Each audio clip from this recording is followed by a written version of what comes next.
Hi, good afternoon, and welcome to the Glendale Water and Power Commission meeting for the March 6th session. With that, could I call the meeting into session and ask for a roll call, please? Item 1, roll call. Commissioner Fay, Here. Commissioner Jasmadarian, Commissioner Lowry, Here. President Peterson. Here. That will move on to item number 2, the Glendale Water and Power Commission and staff comments. I'll start with would be our general manager, but we have Mr. Mellon with us. Thank you. Yes, Scott Mellon, AGM of Power Management. I'm covering for Mr. Young tonight. He's out sick. Okay. Commissioner Fay? Commissioner Jasmadarian? No comments. And Commissioner Lowry? No comments. I have just a quick explanatory one. So this is the Commission's annual sort of administrative meeting. One of the functions that we do here is the first action item that will be going on is going to be with our elections. And so just wanted to explain, and then we'll be moving on to the agenda. Once the elections have concluded, if there's a change in the presidency, then the gavel will move over immediately at that point, and the rest of the meeting will be handled by the newly elected president. And with that, just wanted to share. And again, thank you always to the staff for the great support over the past year that I've been president, and looking forward to continuing on with the session today. With that, moving on to item number 3. Item number 3, actions. Item number 3A, GWP Commission elections for President and Secretary. President Peterson, if I may, Commission members, good afternoon. As Mr. Mellon indicated, Mr. Young could not be here today due to an illness. However, at his recommendation, I wanted to convey his message to the Commission. Mr. Young's recommendation was to delay the election for the President and the Secretary to the next Commission meeting, because tomorrow Council may appoint a new commissioner to the GWP Commission. So if the Commission is so inclined, if you would like to proceed today, I'm happy to facilitate the election. However, if the Commission is so inclined to continue it to the next Commission meeting, then the Commission will get the benefit of having the full Commission with the new commissioner and vice versa. So I wanted to convey that message to you. Okay. Well, thank you. I think I understand the recommendation and the intent behind it. If there's a new commissioner that's installed, I'm not sure how that would change a whole lot of things. If a new person comes on, they may or may not have any kind of background or experience. I think the people right here with the 4 out of the 5 positions, it feels like I'd rather not set a precedent by which, based on the exigencies of a calendar and the council kind of thing, that we start shifting around a standardized annual process. And the other part is I'm a little concerned with the optics of something like that it could come across as sort of, some people might perceive it as politicized, that maybe there isn't any kind of process other than what we have here in the Commission right now. And so I think, in my judgment, I would proceed with the agenda as we have it. It's what's been publicized, and I wouldn't want to change that. Is there any dissenting perspective or differing than that? No. Okay. With that, I will explain that there are 2 officer positions for the Commission, the President and the Secretary. I've never seen a formal job description, but I do believe, and correct me if I'm wrong, Doreen, that the Secretary effectively acts as sort of the Vice President. In the absence of the President, will preside at meetings, et cetera. Okay, so with that, I will open up the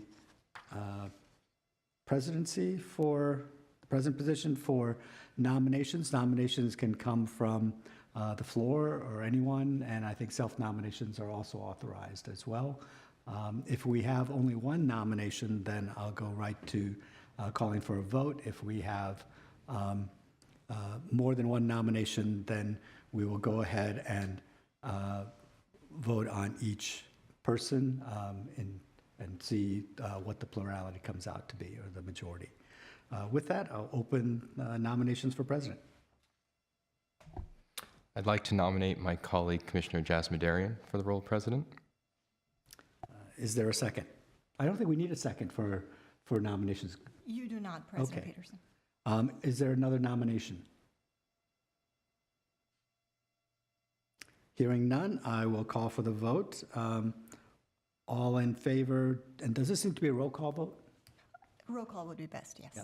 So all in favor of Commissioner Jasmine to be president of the commission, we'll go with roll call. Okay. Commissioner Fay? Yes. Okay. Commissioner Laurie? Yes. President Peterson? I think you can vote for yourself, can't you? Or you can't? You could. So I think you still call Is it still called? Commissioner Okay. Jasmine. Commissioner Jasmadarian? Yes. Commissioner Laurie? Yes. President Peterson? Yes. Congratulations, Commissioner Jasmine. You are President Jasmine. I will hand over the gavel for you to do the rest of the election and the Thank agenda. you. Okay. So now, the turn is for the secretary. So I will entertain any nominations for secretary of the commission. I nominate Commissioner Fay. Okay, is there a second? There's no second. There's no second, that's right. So I think we can go with the roll call. You would have to see if there's any other nominations. Any other, thank you. Any other nominations? Commissioner Fay? Yes. President Jasmadarian? Yes? Commissioner Laurie? Commissioner Peterson? Yes. And the motion is moved. Thank you. Congratulations. So I think we can go on to the reports now. Item 4, reports. Item 4A, solar and energy storage in Glendale. No, I think the first one is going to be public benefits program.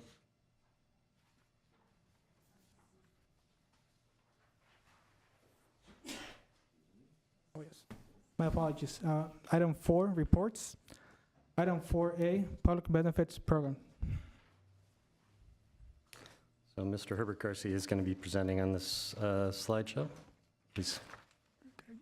Good afternoon, Commissioners. My name is Herbert Garcia, PBC Marketing Manager, and I'm here today to give you a presentation of all our public benefit programs. I have several slides to present and kind of discuss some of the programs that we offer. Before I go through the presentation as far as all the programs, I'll give you some background as far as the public benefits. PBC programs have been provided pursuant to a state mandate since January 1 of 1998. Pursuant to CPUC Code Section 385, PBC is funded by a separate fee on all electric bills. The current charge here in Glendale is 3.6% of the retail electric revenues. And funds must be used for programs in one of more of the categories below. So we have 4 options here: the cost-effective energy efficiency and conservation, new investments in renewable energy resources, 3 would be the research, development, and demonstration, and lastly, low-income electricity customers. In more detail as far as the low-income programs. Again, pursuant to the code, section 385 and 386 of the CPUC code, each public-owned utility shall implement programs for low-income electricity customers, including targeted energy efficiency services and rate discounts based upon the income level of the customer. Ensure low-income families within the utility service territory have access to affordable electricity, and ensure the current level of assistance reflects the level of need, and ensure low-income families are afforded no-cost and low-cost energy efficiency measures that reduce energy consumption. As far as the energy efficiency section, again, in the section 9615 of the CPUC code, each POU shall procuring energy to serve the load of its retail end-use customers shall first acquire all available energy efficiency and demand reduction resources that are cost-effective, reliable, and feasible. Identify all potentially achievable cost-effective electricity efficiency savings and establish an annual targets for energy efficiency savings and demand reduction for the next 10-year period. Treat investments made to achieve energy efficiency savings and demand reduction targets as procurement investments. And the last slide here on the definitions. Additionally, each POU shall report the following information to customers and the California Energy Commission. Investments in energy efficiency and demand reduction programs, descriptions of each energy efficiency and demand reduction program, expenditures and cost effectiveness of each program, and expected and actual energy efficiency savings and demand reduction results. Sources for funding of energy efficiency and demand reduction programs, methodologies, input assumptions used to determine cost effectiveness of the programs, a comparison to the POU's annual energy efficiency targets and the POU's reported electricity efficiency savings and demand reductions. Now to the fun part, as far as the description of all the programs that we offer here in Glendale. I'll start off with our low-income bill discount programs. It provides eligible low-income customers a monthly discount on their electric bill, and this was increased from $15 monthly discount to $17.50 starting July 1st of 2022. We've provided over 2.3 million monthly discounts since 1999. That's over 31 million in bill discounts provided since 1999. The Helping Hand program assists eligible low-income customers that are having trouble paying their electric utility services by providing up to $150 towards bill payment or deposit assistance. Estimated 6,694 low-income customers have benefited from this program since 2003. And that's over 891,000 in bill and deposit assistance provided since 2003. Now, if you look at that graph that's there, the chart, it shows a spike, obviously, during COVID. So we obviously had a huge increase of Helping Hands being approved during that time. The Guardian program. This provides a bill discount to customers with household members using life-saving medical equipment or suffering from an afflictions requiring special space conditioning. An estimated 99,000 monthly discounts provided since 2000. And again, that's over 2.3 million in bill discounts since 2000. Our Home Energy and Water Saving Upgrade Program. This is a CMUA award-winning program. It evaluates the efficiency of customers' homes, installs low-cost energy and water-saving devices, and recommends additional energy and water measures. 17,856 customers have participated since 2002. That's about 18,000 megawatt hours accumulated first-year energy savings since 2002. We put there a TRC number, which basically average of a 1 is considered a good program that's cost efficient, cost effective, and this program is a 1.87. Just a point of clarification, because we're going to see these TRC numbers on the coming slides. Could you explain a little bit more about what that number means? And so lower is better, essentially. Lower is more cost effective. So the higher the number is, the most it's a better number.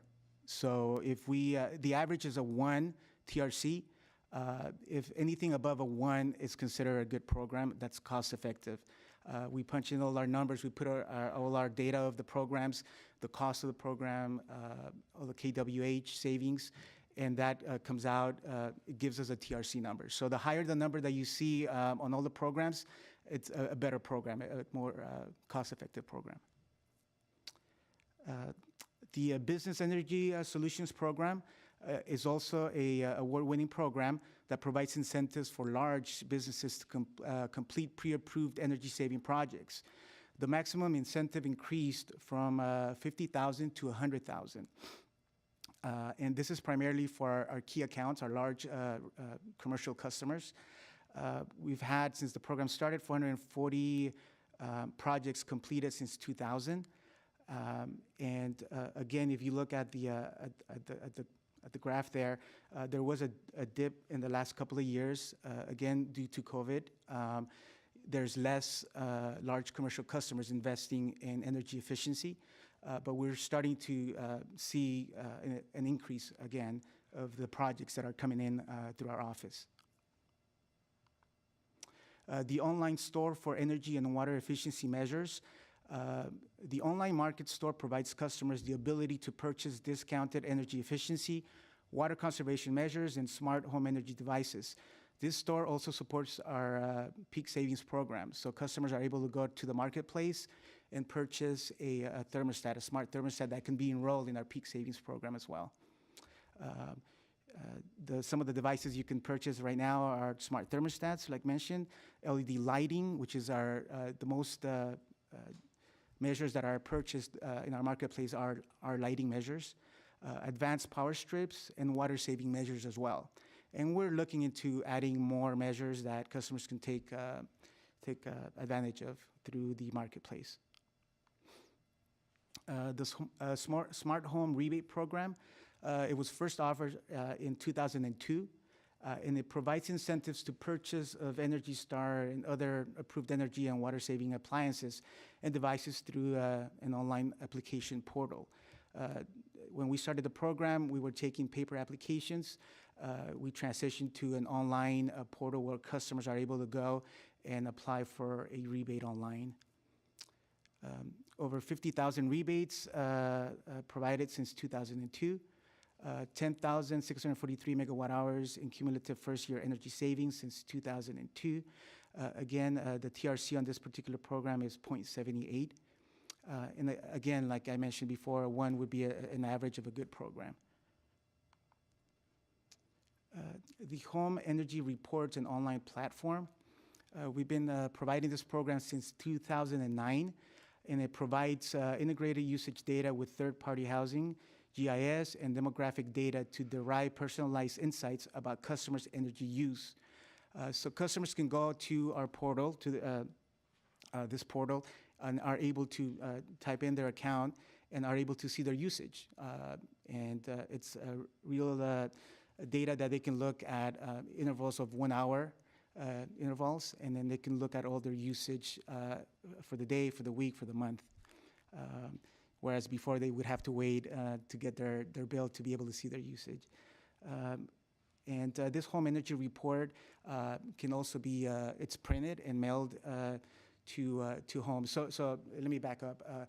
There is a portal to look at your usage, but there's also a part of this is that we mail out home energy reports that are actually printed, and some of them are emailed to customers as well. There's some stats there as far as how many reports we've sent since 2009. And this is one of our best programs because we're able to market all our programs through this means as far as, if we know that a customer owns an EV, then we can very easily have a marketing module on the print or email report that helps us market a specific program. So it's a great tool for us.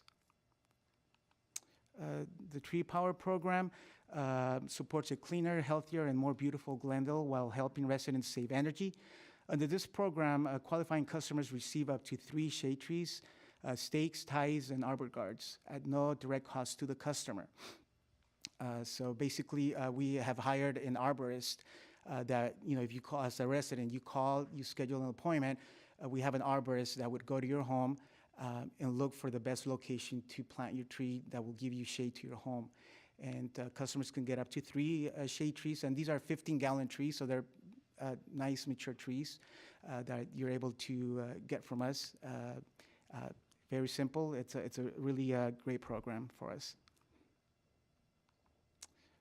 The in-school energy and water conservation education program works with GUSD and the private schools within Glendale. Educates 6th grade science students in the areas of energy and water conservation through a hands-on curriculum. Since the program started in 2001, there's been 26,427 students that have gone through this program. And I have some stats there as far as the energy savings and the TRC. We did stop this program. If you look at the tables there, we stopped in 2019. Again, due to COVID, we stopped the program. We started it again this school year. We started the program again, and we were having really good results. A lot of engagement from the schools, private and public schools as well. The Solar Solutions Program, I won't go in much detail. You did have a presentation last month as far as very detailed information on our solar solution programs, but I do have a few bullets here. So this program provided incentives to install solar photovoltaic systems since 2002. 1,539 solar installations since 2002 that were incentivized. That's 12.4 incentivized megawatt installed since 2002. And that equals 15.9 million of incentives from 2002 through 2022. The Solar Schoolhouse is another program that we have. This program, basically, there's a curriculum where we have a consultant that goes to either public or private schools and offers curriculum for K through 12 on solar education.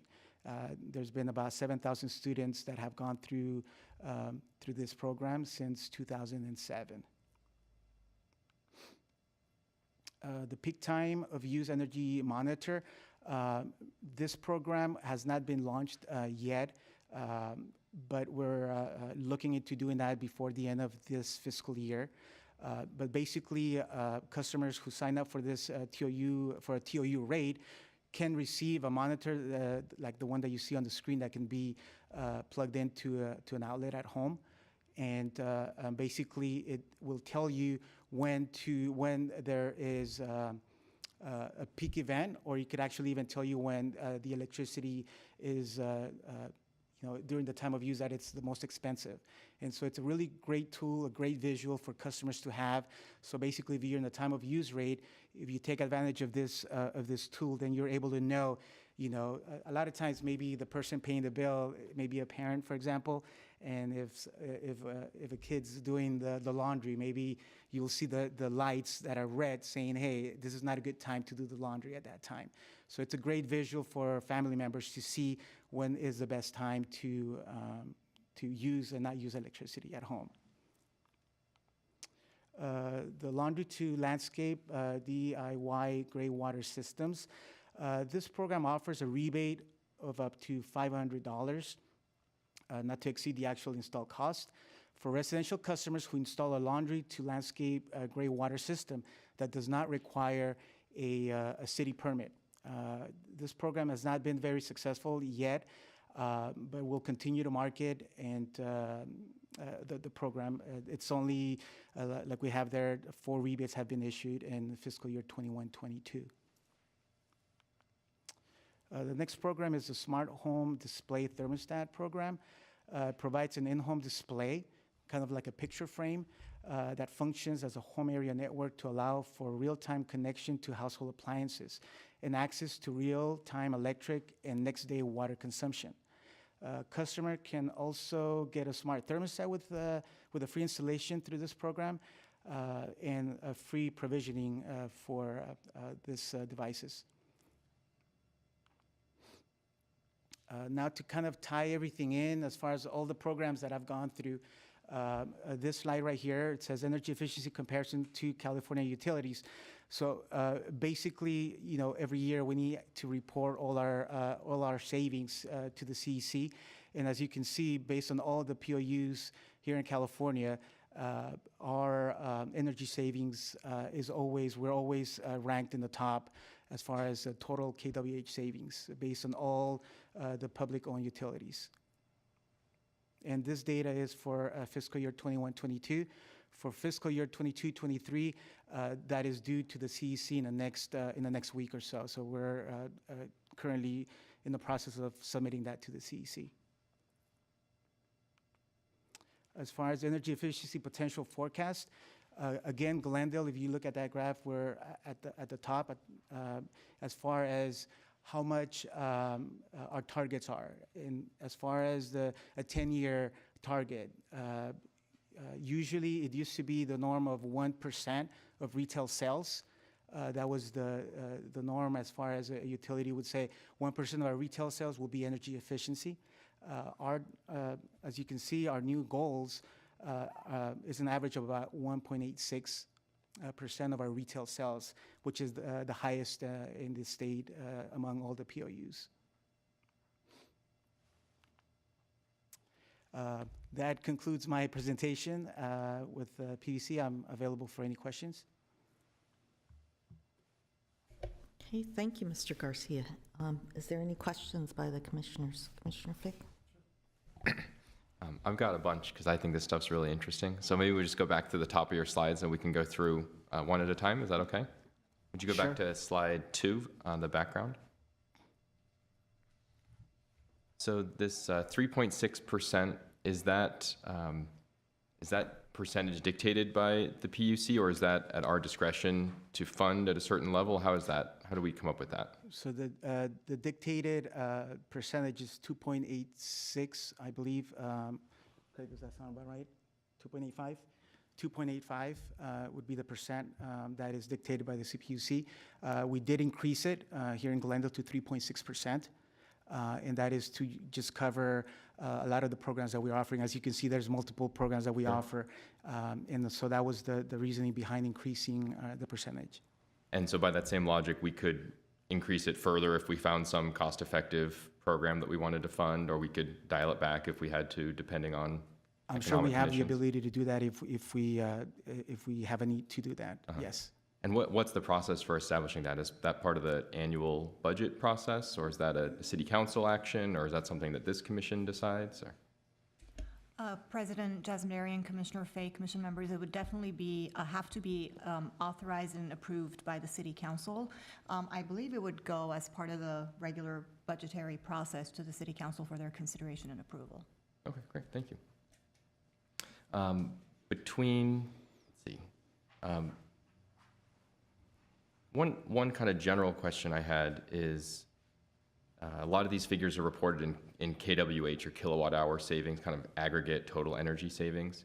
But one of the things I've observed since I joined the commission is that the challenge we have here in Glendale is not really the total amount of energy, but when we need energy and when we generate it, when we purchase it from the rest of the state. They're really focusing on the peaks.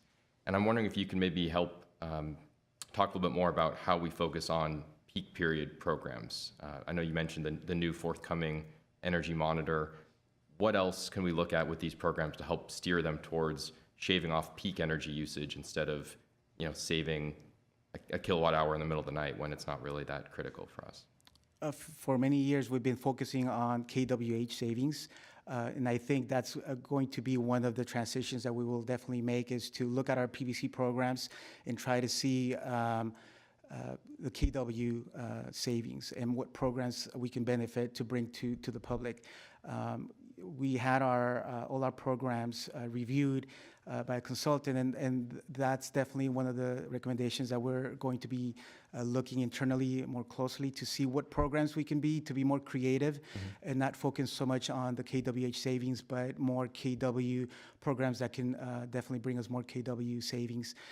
Like I said, most POUs, we've been focusing a lot on, and the reporting has been KWH, and that's been the focus. But I think, and I do agree that there will be, or is currently happening, a switch where we need to look at more KW savings in the future as well. Commissioner Fay, I'm going to be talking about in my presentation coming up, but there is one program that I believe definitely helps shave that evening peak off. It's incentivizing people to charge their cars later in the evening or during the weekend days, and getting us over the bridge to that 5 to 9 o'clock time frame where we're transitioning out of solar supply and into, in a lot of cases, natural gas powered units coming online to support us. So obviously we want to shade those. That's one program that exists, but I believe we have some others. Great. And I think I would love to see maybe whenever these programs get reviewed or reconsidered for the next program year or cycle, that's kind of an explicit priority that we push for. And I don't know if that's something that we need to move and make a decision or give some formal guidance on, but it seems like we're all pulling in the same direction on that already. So. Yes, I'd also say that one of the most significant programs I think that will help us take advantage of that peak, or at least shaving the peak, was approving the 75 megawatt battery storage system at Grayson. That's going to help us move energy around, and we can resupply as we see fit. So that was a big step in that direction. Excellent. On the smart home rebates on slide 13, I think this is another area where we're essentially giving away a lot of free money, right, to encourage people to do the right thing or to support the utilities' goals of having more energy efficient appliances and things like that. And I think that there may be some additional incentives that we could use these to create some nudges to get people to make the right decisions or might make better behavior choices. And I've had some experience with this recently as I did some renovations on my home. And one of the perverse incentives I encountered is that the way that we incentivize air conditioning units, for example, is on a per ton basis, right?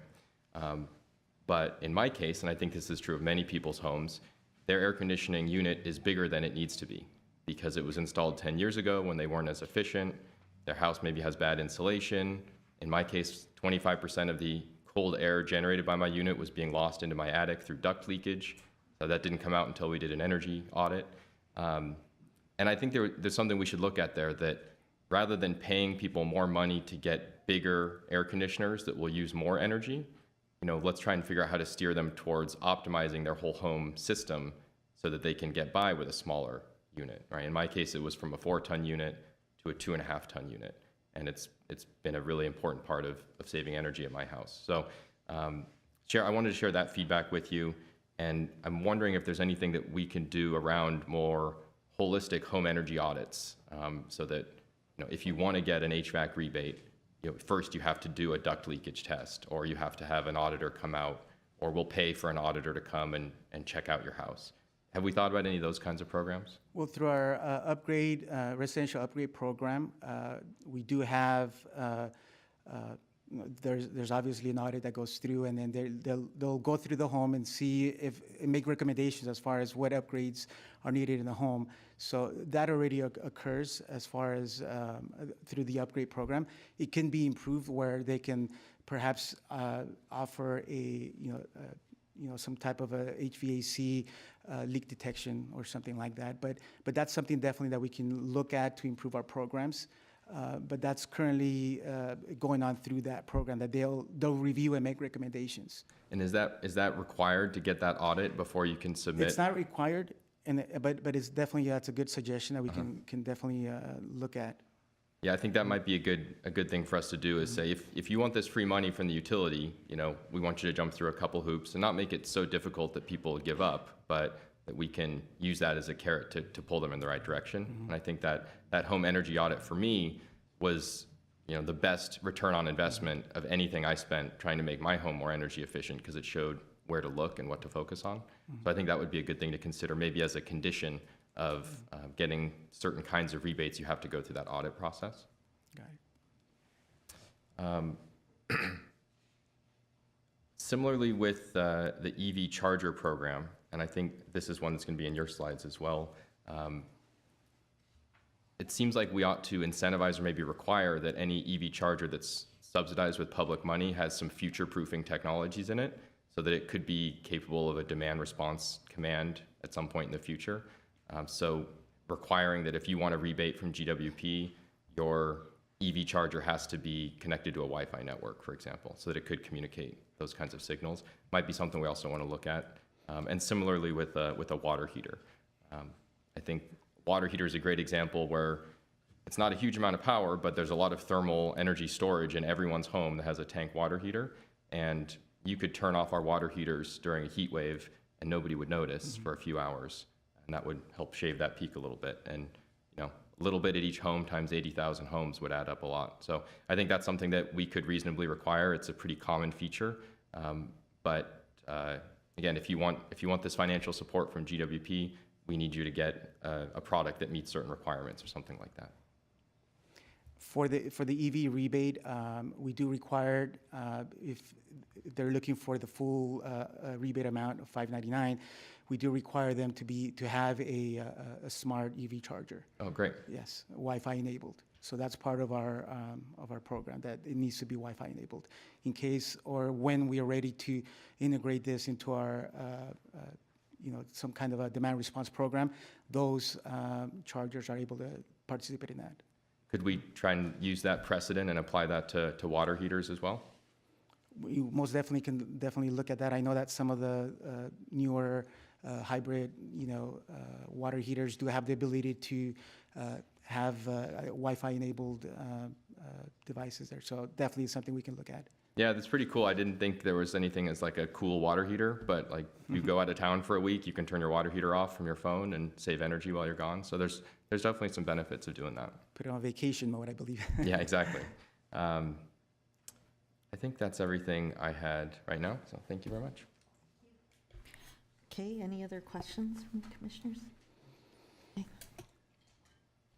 Could you give us an idea of the percentage of the public benefits money that's actually dispersed?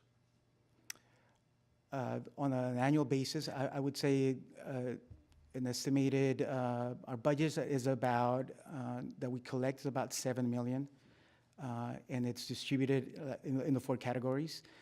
As of right now, I believe the highest percentage of our funds are towards our low-income programs. And then the rest through our energy efficiency and then our D&D programs. So all the money is distributed, all the money that's collected is distributed each year? No, well, we have a budget, and so our budget can be larger than what we collect because we have, a balance from a previous year. And then so, whatever our budget can range approximately $8 million, more than what we have, what we collect. But that's typically like an average of what our budget is, around $7 to $8 million, depending on what programs we're offering that particular year. Okay. And which programs are the most popular? Right now, our biggest program would be when it comes to energy efficiency, we're talking about the home energy reports. We're talking about the upgrade program, residential upgrade program. We're also talking about our business energy solutions program. Those are the programs that are currently bringing our most KWH savings. As far as popularity of program, that varies. I mean, you can look at the rebate program, right, as being a popular program for our customers. Our Tree Power program as well. So as far as savings, KWH, that brings savings to the city, like I said, would be the home energy report and the business program. Okay. But I did notice on the Business Energy Solutions program, the TRC was 3.29. And you're saying that 1 is really a really good number. Correct. And then so, one of the reasons is that we've increased the cap. The cap used to be a certain dollar amount. I believe it was 50,000. We increased it to 100,000. And so that kind of encourages more people to participate in the program. And we're talking about our key accounts, the high rises and so forth, our top 100 customers. And so, they're bringing projects that are really large and that we're able to help out with an incentive of up to $100,000. Okay. I would like to comment on the tree program. I had the arborist out to my home and got some trees, and really happy with it. The arborist was really helpful, very, very generous with his time and knowledge, and I think it's a great program. On the peak time of use monitor, this is basically it's just an item that plugs in just like a little timer, right? I mean, just like a plug-in timer, and it just is basically telling you, kind of giving you a very simple idea of when to use the energy and when not to. Correct. That's basically, it's a visual for residents to look at. So if you are in the time of use rate, then it'll let all the members in your family know when not to use electricity, and then so it'll be red. During that whatever time it is of the day, it'll show in red. From this point forward, it's red, red, red, because it's not the best time to use electricity. Now, also we have the ability to, if we do call a peak event during the summer, then this device will blink in red during whatever time a peak event is called. And so it's a great visual for those that are in the time of use. And then we're going to start incentivizing them $10 a month to switch and to adopt this device and plug it in at home. What's the approximate cost for one of those items? I'm sorry? What's the approximate cost for one of those items? Ooh, I can't give you a figure right now. We purchased those several years back. I don't have a number with me. I can definitely provide that if needed. The reason I ask is I think it's a great idea. I think it's a great tool, and not just for people that are on the time of use rate. I mean, as Alex referred to, timing is going to be a huge thing for us in the future as to when people are using energy, and I think whether you're on a time of use rate and it can be financially beneficial to you or not, we still need all of our customers to be aware, especially as you say when it's blinking. But I think a lot of people are just, they either just don't know or they don't think about it. But I think this is a real good tool, and with all the programs that are and education that's going on in the schools, I would think if these were brought home by a student, that could be very beneficial and very,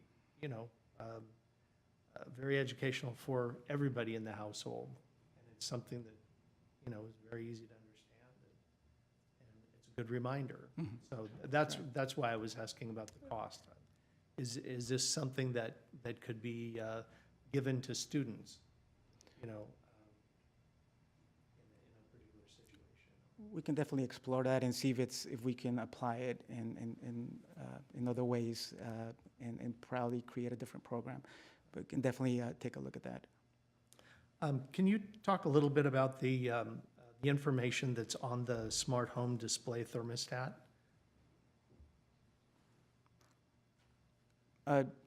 Information as far as Well, if I put one of these in my home, what kind of information am I going to get? so basically it's a picture frame. So it's a picture frame that you receive from us, and you're able to upload pictures, your family pictures, for example, but then also gives us the ability as a utility to advertise programs. And so we're able to send, we'll send pictures, random slides that talk about our different programs, like the programs I just went through, or it may be city events that they may be going on. So we have an ability to market programs or just share information about events in the city. And then also you as a resident, you're able to see your energy usage. And so it'll give you slides as far as your usage for the last, I think it's current usage that you're able to see because it's connected to your meter. So you're able to actually see real-time usage and some figures that it shares with you as a resident. So it's a great tool, again, that you're able to place somewhere visible in your home. Again, it's displaying pictures, but then once in a while you'll see information about our programs or information about your own energy use at home. And so it's a great, again, visual for the whole family. Is it something where, if I wanted to know, say it's a really hot day and I've got the air conditioning running and I wanted to know how much energy I was using at that time, could I? It has the ability to give you that information, so it will give you, currently right now you're using your AC and your current cost is X amount of dollars, for example. So it does have the ability to give you that data. Great. That's all I've got. Thank you. Thank you for the excellent presentation.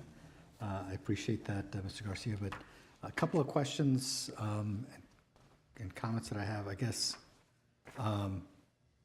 Just, I think one thing I'm kind of confused from, I think Commissioner Lowry was asking for is, if we collect $100 of public benefit dollars, how much of that do we actually give to people? $90? Is it 90 cents to the dollar? Is it 100 cents to a dollar? So we may budget. So what you told me is what we collect may be different than what we budgeted because we have a carryover, sometimes from a prior year. So if we carried over $10 from last year, and we know we're going to collect $10 this year, we would have 20. We might have a budget of $20 of public funds that we can go ahead and put into these programs. How much do we actually then disperse out into these programs as a percentage? Craig, I don't know if 20%, you- 90%, 60%? Craig Heaton, Assistant General Manager, Business Services. As Herbert mentioned, I believe we collect around 7.5 million. We spend 5.5, maybe 6. That's been the past few years. Okay. And then what So isn't- about what 80%. About 80%. Okay. And what isn't spent stays in the fund and gets rebudgeted. And that's, doesn't get spent because not everybody opts in and does these kind of programs, right? Right. Okay. All right, thank you. That's what, I wasn't sure that I had heard the question being addressed. One of the other, just wanted to clarify on slide 3, that ensure low-income families within the utility service territory have access to affordable electricity. Do we actually just give them access? In other words, they can get affordable, or do we give them affordable? What I'm trying to get at is, do we have a lot of hoops and hurdles that people would have to do? So theoretically, they can get affordable, but they're going to have to jump through a lot of hoops, and therefore many people who qualify but don't get it. And is there a way, if it is the latter situation, that we could do things to try to make sure we provide affordable energy to those who need it versus making it accessible but not necessarily provide it? So we're basically providing programs that would benefit our low-income customers. So, we have multiple programs, like I said, that we've had since, 2000. So basically, that's assisting our customers, with their electric bills. So right now, with our program, with our Glendale program, for example, that is providing probably around, approximately about 20% of their bi-monthly bill. It's assisting them with that through the Glendale Care program. So we're assisting them making, this affordable for them. And so by providing all these programs, it's a benefit to our low-income residents. I don't know if I'm answering your question correctly or. Well, you certainly are in one sense. Okay. I guess, and maybe I'm not being artful in my articulation of it. I'm just trying to get it as, how do we know somebody is hungry? In other words, people can be hungry and not be getting the food. And we might say, well, we make food accessible to those people who are hungry, but first they have to identify themselves as hungry. 2, they have to go to this place to get the food. 3, they have to fill out this. I'm just using that as an analogy, saying if we have programs, but it takes sort of all the effort on the side of the resident, I'm a little concerned that the people who are most vulnerable, who are most in need of this, may also be the least capable. They may be the most recent immigrants. They may not have private transportation. They may need to deal with multiple child care issues, so it's difficult for them to get to certain places. So then the question comes, if we want to have this are there proactive means that we might have to be able to come to them to ensure that they get what they are entitled to versus only having it accessible? That's more of a comment. It's probably more detailed, but that would be a concern that I have when I see words like provide access to is not necessarily the same thing as providing. And so I just would hope that management might kind of look at that as something to focus on. On slide number 9, the numbers sound pretty impressive in one way. $2.3 million in bills, but what is the actual monthly amount that is given to someone? What's the average monthly amount? So it really depends on what kind of, we're talking about the program where we provide a discount for people with medical equipment. And so it really depends on what kind of equipment they have. And so if they have an equipment that uses a lot of kWh, then their discount is going to be higher than someone using a sleep apnea or some kind of or maybe just a wheelchair, for example, that they're maybe charging for a couple of hours, or whatever the equipment that uses less electricity. So on an average, we're saying probably around $19 for the lower end, and it could be up to about 100. Let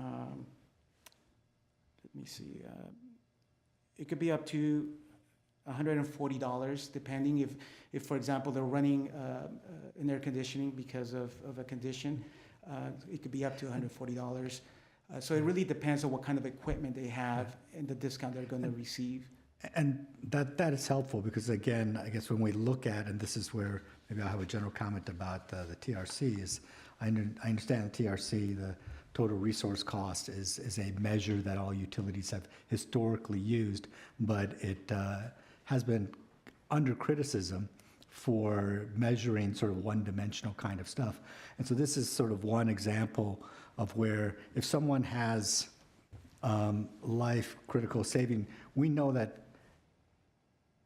$150, which is on the high end of what they would get, relative to what it might cost to have an oxygen machine or these kind of things, I'm not necessarily sure that we are making the right economic kind of things. It sounds great when we can say $2.3 million, but that's over a 22, 23-year period of time, cumulative. And so when we look at what are we really doing in terms of moving the needle per person, we might evaluate this a little bit differently and how we might structure it a little bit differently. Just a thought that on the following slide, similarly, again, when we look at sort of these aggregate numbers, it sounds impressive that we've had 17,856 customers participate since 2002.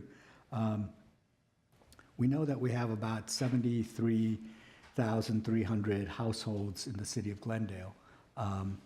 And so it looks like that would be a 24% participation rate. That sounds amazingly impressive.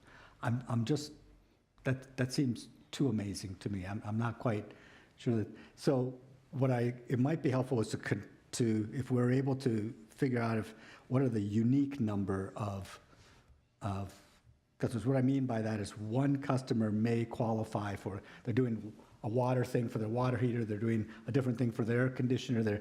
It tends to aggregate to the benefit of one person. And from our perspective, if all the benefits are going to a few houses, that's great, but in terms of diffusing it across all 73,000 households, this number is a little bit harder for us to understand. Just again, an observation more than probably a question. The other part too is, and this goes with what Commissioner Lowry brought up about, with the kids and the meter. The thought I had was, if you got a thing that tells you when it's peak, why don't we just give it, have somebody show up and say, I'll put this, in your house for free, because it's to our benefit that, a lot of people who wouldn't do anything until they kind of saw that might, and they wouldn't think to go ask for it themselves. That said, the in-school energy and water conservation education program, again, when we look at, when I see the bar chart below and it shows the annual about 1,200 students participating, and we have just in Glendale Unified alone, we have over 24,000. That's less than a 5% participation rate. Let me just make a correction here. It's only for sixth grade students, though. And so this is not a program that's available from K through 12. This is Okay. only for sixth grade students. So then it would beg the question is, why only sixth grade? Why sixth grade and not third grade and not eighth grade? It seems a little arbitrary. You got this sort of captive audience. It's an opportunity to start, getting consciousness and reinforcing that, teaching them about this kind of thing. And as Commissioner Lowry suggested, maybe giving them a tool to take home that's kind of fun. So just, again, an observation more than anything else. And kind of the second to last kind of component that I would say is, I'm not sure I understand when you were showing us in like slide 22, % of retail sales.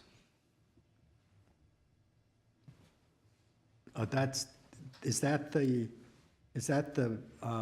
public benefits as a % of retail sales collected that we're actually dispersing? Is that what we're saying? That's basically the retail sales. Scott, I don't know if that's something that's going to be on the slide that you're going to be. I guess I'm just not smart enough to understand the bar chart. Yeah, but We're Mr. talking Keenan. about kilowatt hour sales or megawatt hour sales, not dollars.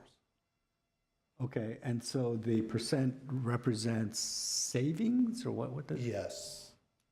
Yes. Each municipal utilities are required every, I think, 4 years to develop a 10-year target as far as energy efficiency production or kilowatt hours. They express it in retail, % of retail sales. So in 21-22, our annual first-year energy savings were just below 1.47. I think the other slide was our projected was what, about 1.8 something? What's the So this is our comparison of actual results, right? Correct. Where's the Next slide? slide. So our target is just over 1.8%. So we're saying is that we would, what moves 1.8%? I'm just trying to, what does that mean? That means. So our target to We do, do a study and we hire a consultant through SCAPA. They'll project your retail sales out for 10 years. And then they'll project what they think you can save based on a number of different factors. And you come up with the % of those sales that you should be able to get from energy efficiency. And what this shows is that we projected we could get 1.8% of retail so sales. in a sense, what I'm understanding then is it's 1.8% kind of free generation. In other words, you're spending all this time and effort. I think of it as if I'm bicycling along, I'm pedaling just as hard, but if I make my bike 1.8% more efficient, I get a little more speed, 1.8% more speed with the same pedaling. Is that, or if my car became 1.8% more gas efficient on the same tank of gas, I would be able to go 1.8% further in miles. Is that the similar kind of thing that we're saying? I'm not Commissioner following. Peterson, I think to go to your bicycle analogy, it'd be like making your bike 1.8% lighter. Okay, yeah, Yeah, there you go. so based on that, I can pedal at the same rate, and I'm getting 1.8% more free mileage for the same effort that I'm putting out. Yes, So what we're that's saying why. here is that for the same energy that we are paying for in generation, we're actually getting, our consumers can consume 1.8% more without paying any more of that, or us generating more. No. Well, that's the state requires us to say how much we think we can save based on retail sales. So our projection is just over 1.8% of our target, or our projected sales over 10 years. would come from energy efficiency. I don't want to belabor the point, but maybe it might be worthwhile to, maybe if you could share with us in We do. writing something that just Yeah. explains it a little bit. Because again, Sure. you're telling me that it's in retail, not in dollars, Right. but, so you're not saving people money, but you're saying is it's in kilowatt hours. So what we're doing is, if we had 1,000,000 kilowatt hours, we're going to be that many less hours that we demand, or that we're generating the same 1,000,000 kilowatt hours, but actually we get washers and dryers can run 1.8% more on the same electricity generated? I'm just trying to understand what that really translates into. Commissioner Peterson, I think we can probably paint a better picture for you. Okay. We can look at that. I think in general, though, energy efficiency programs are about reducing the amount of energy used, Yes. which means we have to deliver less, which means it has an impact on the size of our system, the work we need to do on our systems. There's a trickle-down effect from reducing the amount of energy used at the source. So, but I think we can probably. And I paint a think better that kind of picture for goes into then, it may be beneficial to kind of look at, I know with the TRC, that's a standardized kind of thing, but like in this situation with the TRC, it's just looking at kilowatt hours, but doesn't look at sort of qualitatively to Commissioner Fay's point that when are those hours being used or whatever, if we're doing this mostly efficiency at 2 in the morning, is that the same as if we're able to do it at 8 p.m.? It doesn't necessarily go to sort of what are the qualified portions. In other words, it doesn't have other measures like worker sure. productivity that might happen, or health and safety that may be associated with it. And I know there are some other, you have to report it on TRC. I Yes. understand that. But for internal management purposes, You I know the industry is developing some other There is the measures and societal test sensitivities. that Yeah. takes in environmental and those kind of things. These are what we report to the state and what the state requires. No, I appreciate So there's that. no reason why locally we couldn't use some other test. Yeah. We'd still have to report to the CDC. And I guess that's what maybe I would suggest, is that it may be helpful. One, that the community then can understand that we have a pretty talented management team in our utility that isn't just blindly following sort of the minimum legal Sure. requirements, but that they're really looking at how to serve the community by, you don't measure it, you can't manage it type of an approach. Sure. But thank you. Thank you. So one more question real quick about the energy efficiency. When you're looking at the projection and the 1.8%, is that on top of the 1.4%, or is it just the differential increase? So it's a 0.4% increase in energy efficiency.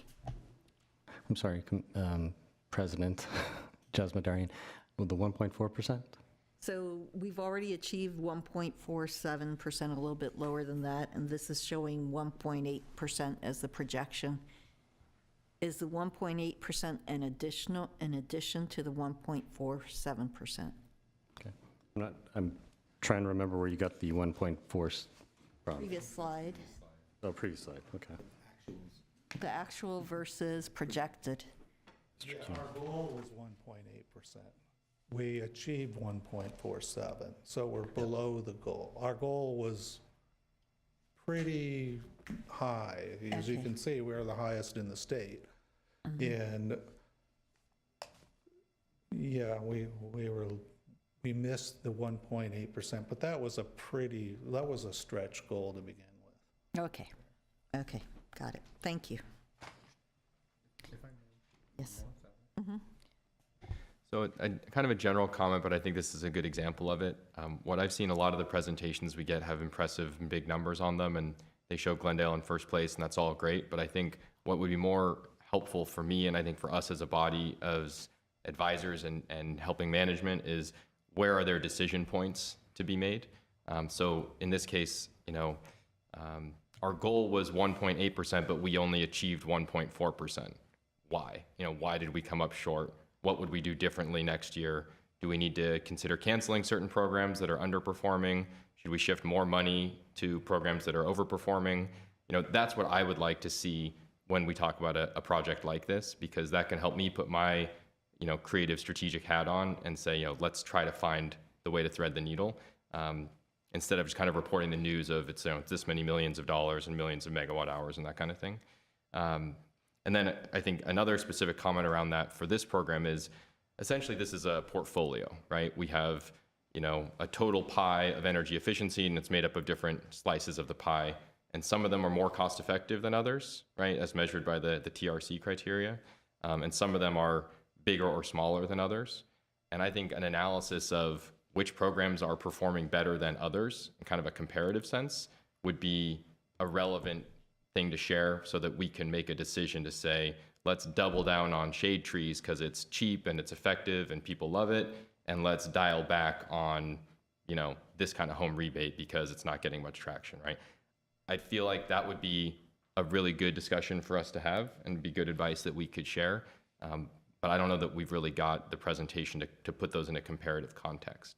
So that's what I would like to see next time we talk about this, is that let's put them more head to head and try to see which ones are winning and which ones aren't and why, and understand that. And then Commissioner Peterson mentioned how we report on this, and it seems like this is very much driven by the regulatory compliance with the state. They want us to report on these programs in a certain way, and that's how we do it. Is avoided carbon emissions or greenhouse gas emissions part of their assessment? We do get that information based on all our inputs, but it's not something that they're asking for us to provide to them. Okay. Would you be able to provide that to us as part of the next update on these programs so that we can see the relative performance of these things on a climate change impact perspective? Most definitely, yes. Great. Thank you. Oh, one more, I'm sorry. On slide 2, it mentioned there's 4 categories of spending and programs that can be funded here, and one of them was research and development. Are any of these programs in the R&D category, or how do we think about R&D? I mean, we're not a science research lab, but so what counts as R&D from a municipal utility perspective? I mean, we've had a couple of programs that, for example, the frame that we talked about, the SIVA frame, the thermostat, the display at home, that when we launched the program, it is considered as a research and development. We're trying to figure out if it would be something useful for our residents to have in the program to implement. So that is a challenge, and it's difficult to be able to, label certain programs as research and development. But it gives us the ability to also look and see if there's programs out there that can be innovative that we can bring to the community. And for something like that, where it's an innovative thing and there's not a well-established vendor category, does it require a request for proposals and a whole public procurement process? Or if it is a truly innovative and unique thing, do we have the authority, or management has the authority to a certain level to say, yeah, we're going to try this using public benefits funds up to a certain dollar threshold? Or how does that part of it work? Well, all our programs do go to City Council for approval. And then so that would be, once we've done our research, we do have SCAPA to rely on as well, as far as, if there are contracts with a certain contractor, consultant that we can utilize. But programs obviously would have to be researched, internally, proposed to our City Council.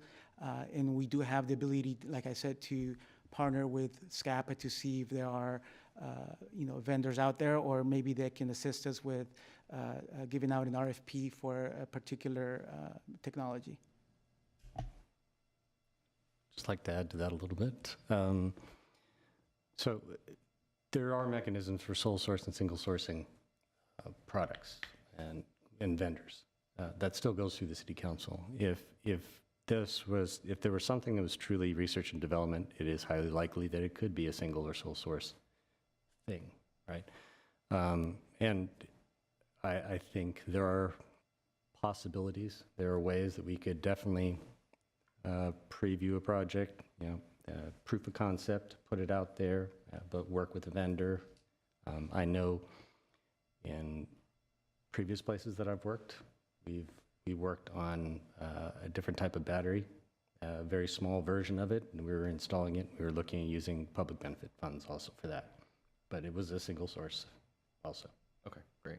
I know one of the things we've talked about before is trying to improve our overall relations with the industrial vendor community that we're, essentially relying on to deliver a lot of these products and services and big capital projects. And that it has seemed like we've gotten, not a lot of great responses to some RFPs in the past because of the way we've written terms and things like that. So it sounds like maybe, we can use the innovation side of public benefits programs to try to create, new and innovative partnerships and things like that with certain vendors. It's definitely possible, but obviously it's got to be the right fit for us. Sure. Thank you. Okay, any other questions? Okay, why don't we move on to the next topic?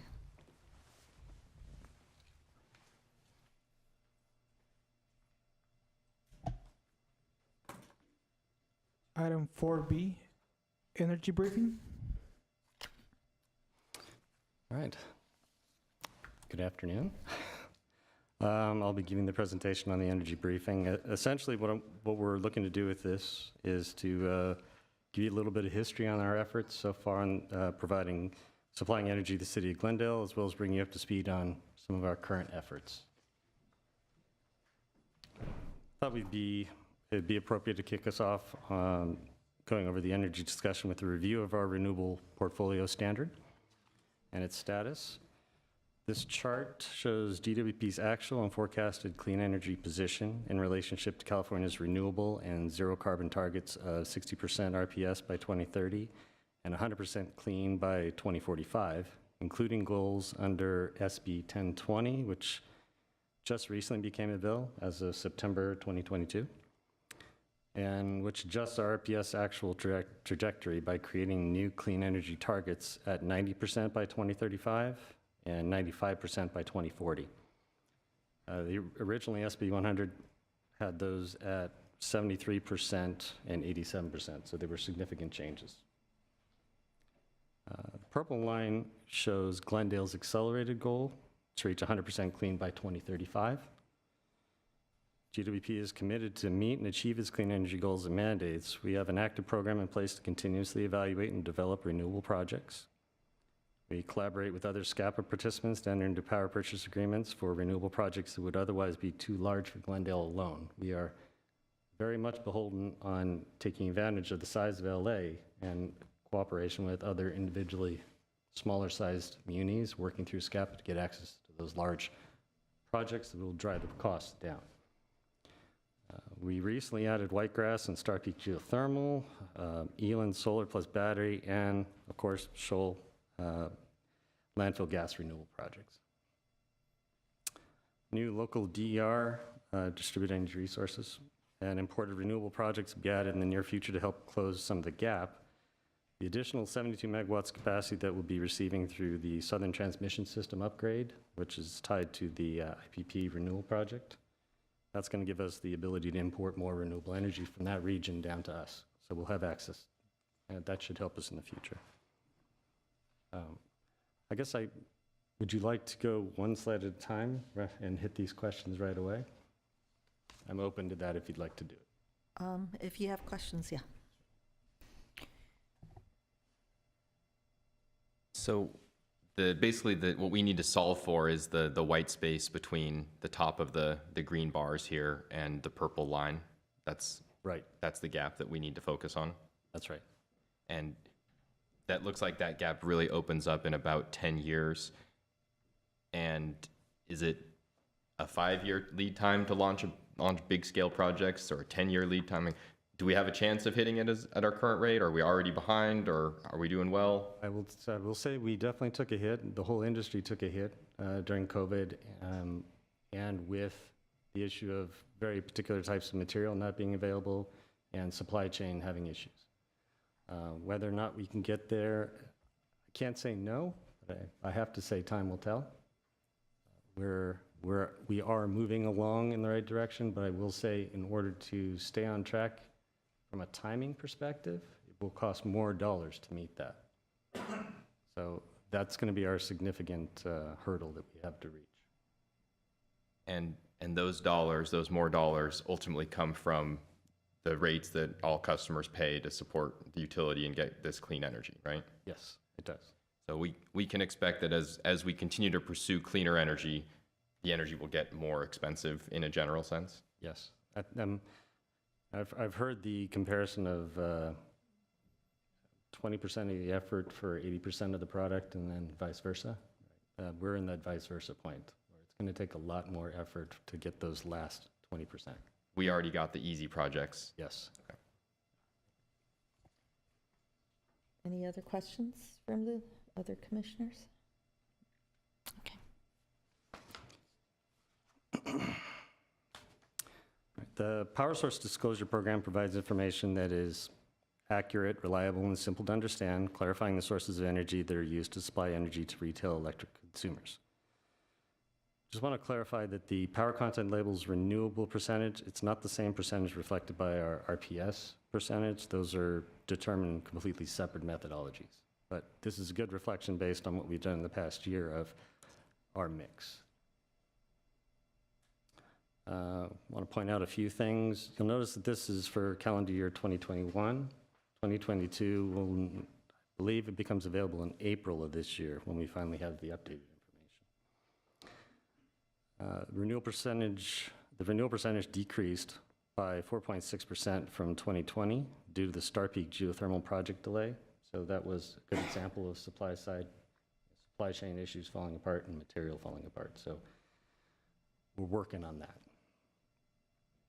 Glendale had more renewables serving load than California as a whole. If we include large hydro and nuclear as zero carbon portfolio items, then we would be at 65% clean. Starting in 2020, the CEC requires utilities to report their portfolio GHG intensity, or pounds of greenhouse gas emitted to generate 1 megawatt hour of electricity. Glendale is on par with California and a leader among utility neighbors. That would be the green box in the upper left-hand corner.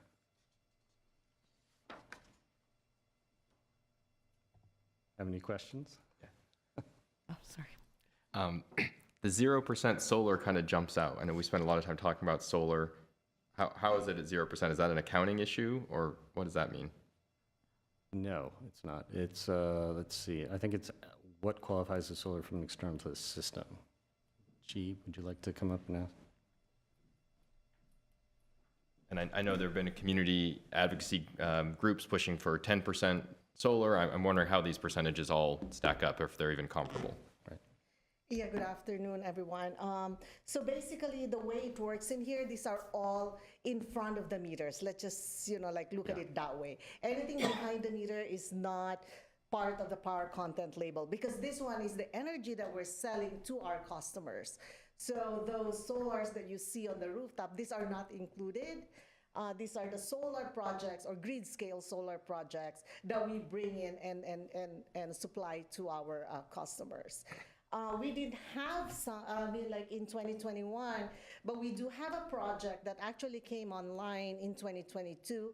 So that's going to be part of the Skylar project. We call it the Townsite Solar Project. So that would be, you will see an update on this one in our 2022 update.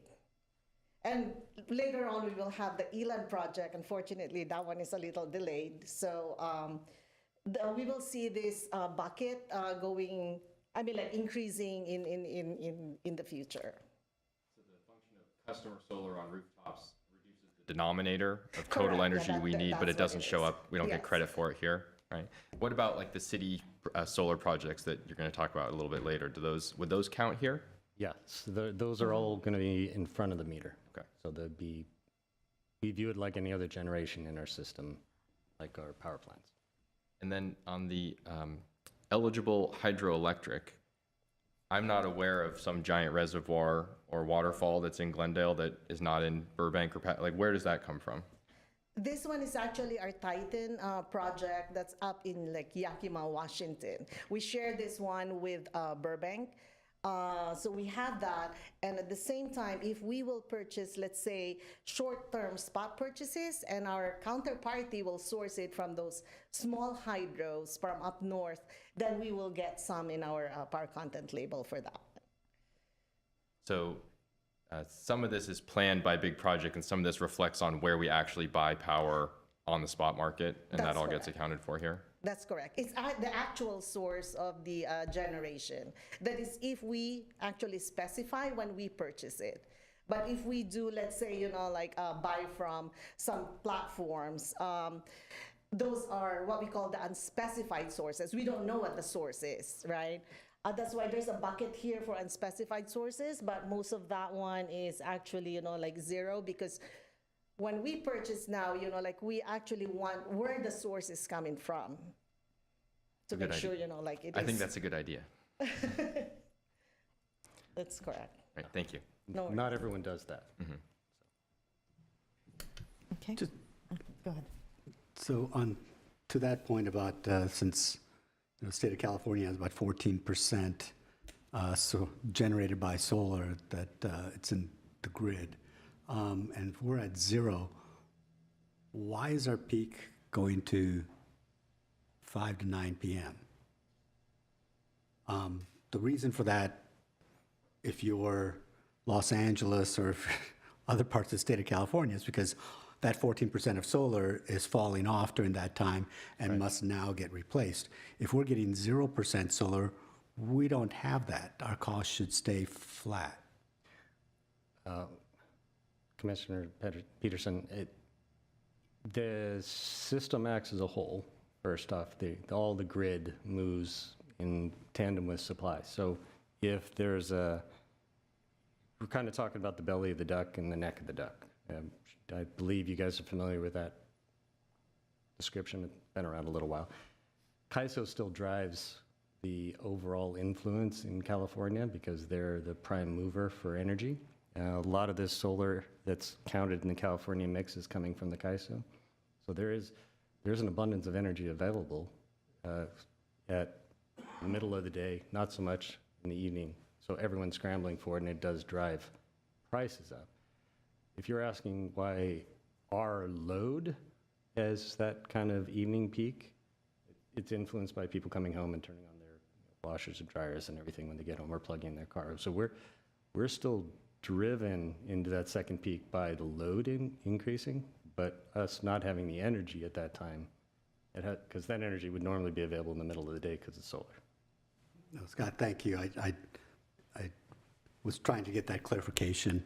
I think it's helpful for people to understand that even though we know that when we go to buy this, and even if we take longer-term contracts, suppliers are going to, of non-solar generation, is going to ask for a higher price per kilowatt at 8 p.m. than they're going to do it at 2 a.m. or at 8 a.m. type of a thing. Yes. The other part, too, as you pointed out, is all the people who have solar panels on their homes, sunsets, they can't do that anymore. They don't necessarily have the battery backup, or they don't want to use their battery, and suddenly their demand is going up, so we're going to have to generate more at those times. So thank you for that clarification. No problem. Any other questions? Okay. I'll talk a little bit about distributed energy resources.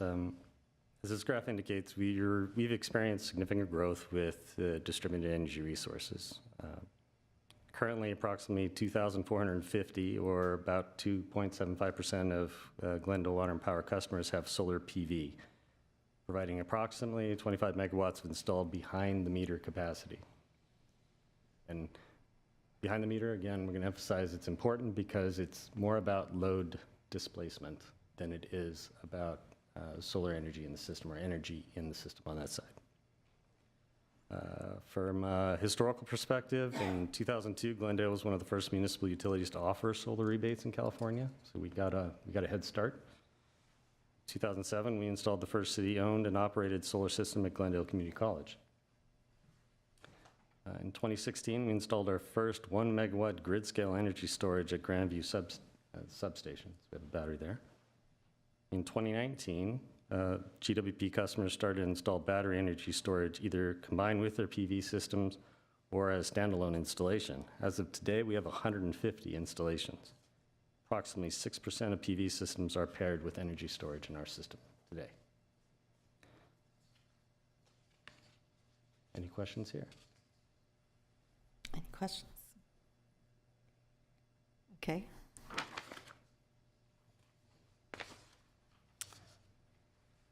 sure this is something you're definitely going to want to talk about.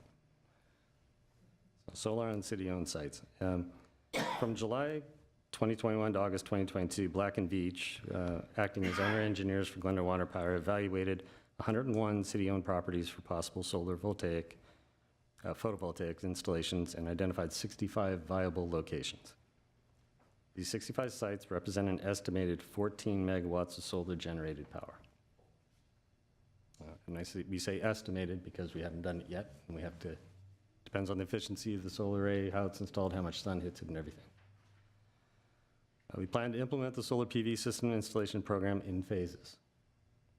Phase 1 of the program includes the 8 sites shown on this slide, which will produce approximately 4.4 megawatts at their peak output. And the current cost estimate for that is about $14.6 million. Oh, and just in case, if you're watching tomorrow night, you go to council tomorrow night to get approval for this. Additional phases of the solar installation program anticipate including portions of the Shoal landfill that are already closed, but we will be examining this potential at a later date as we need to determine if it will be necessary to extend a sub-transmission line to that location to transport the energy into the Glendale grid. Any questions? Commissioners? Good? Does anyone else have questions?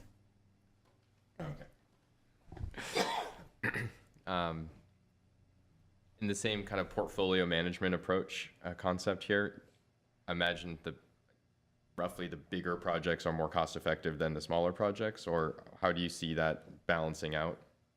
Well, actually, we reviewed quite a few different, the 65 sites, and some of them, I think there are at least 2 that were bigger than number 1 here. However, they required a great deal more work. And I think even one, we had to look at building a new roof because it was a wood roof over a reservoir, and we had to, there's basically the 8 that are selected here are euphemistically low-hanging fruit. We know we have something to work with right now. We know we can get something started, get shovels in the ground, get hardware installed. So these are kind of things that we've worked out the details to a point that we know upon approval, we can start ramping up to get it done. So these are, maybe you could say, the top priorities or the top performers in terms of risk and speed of delivery? Lowest Not risk. Speed of delivery is going to be tied more to the vendors and their abilities, but and also, hardware. But essentially, yes. There'll be the least amount of work that we'll have to do to actually get to the point where we can start to install.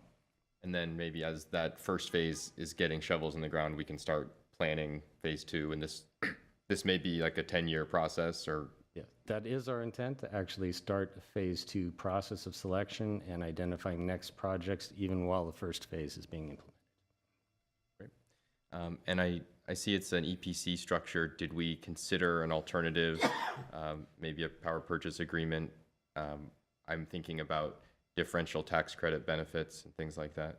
So for PPA, it'd be more about somebody else doing the building and install, and then we would buy from them as they manage the product, and then they have an obligation to provide, which if somebody owns the property that's not the city, that might make more sense from a dollars and cents perspective.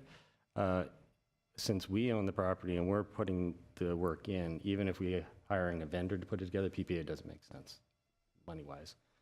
We will be looking at the benefits of the IRA, whether or not it's the PTC or the ITC. Likely, we'll jump through that hoop when we get there, because we're going to look at it case-by-case basis. But we are considering money from the IRA supporting these projects. Great. So if we were going to do a similar analysis, but not restricting ourselves to City of Glendale-owned properties, but other similarly, like physically similar properties that are owned by other entities, that might be a better PPA candidate if we wanted to fund those projects? Yes, there's a possible couple scenarios where that would make sense. Yes, if you own you own all the property, and or you have a property that's performing one business and the rooftop can be seen as a second business kind of thing, then maybe a PPA makes sense.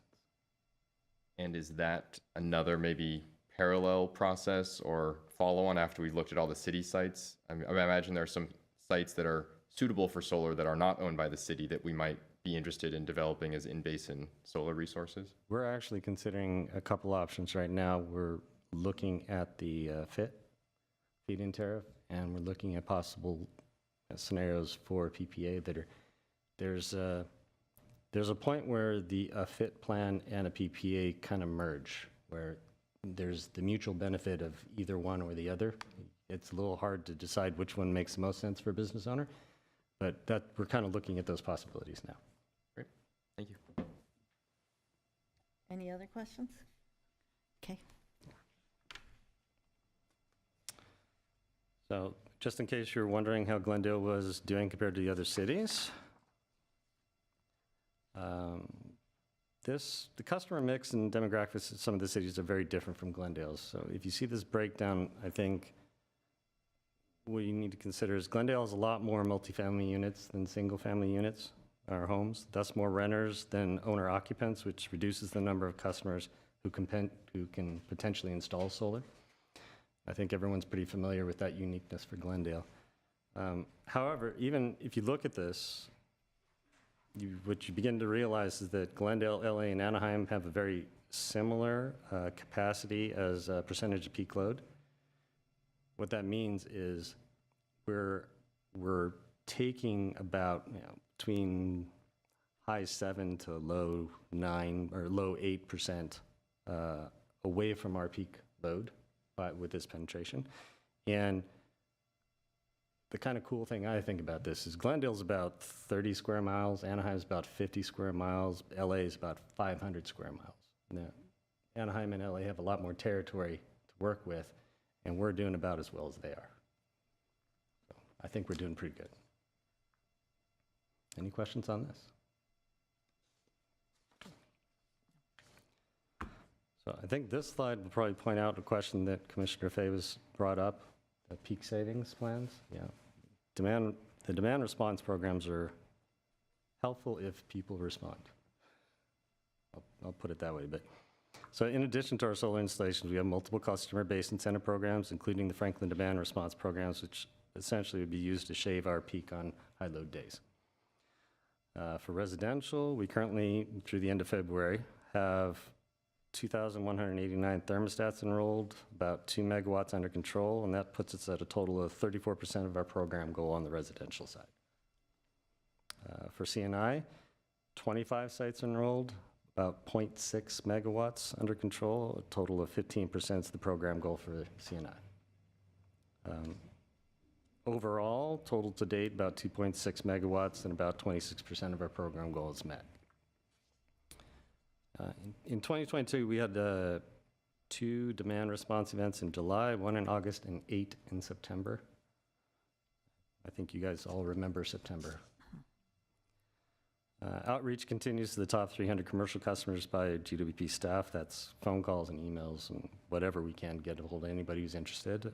Franklin is actively marketing the program also. Any questions here? To me, looking at the numbers, this one looks like a dud compared to some of the others we've done. Is this something that we should continue for the next 2 years? Do we have options to modify it? Can we dump it and start over? Can we increase the incentive participation?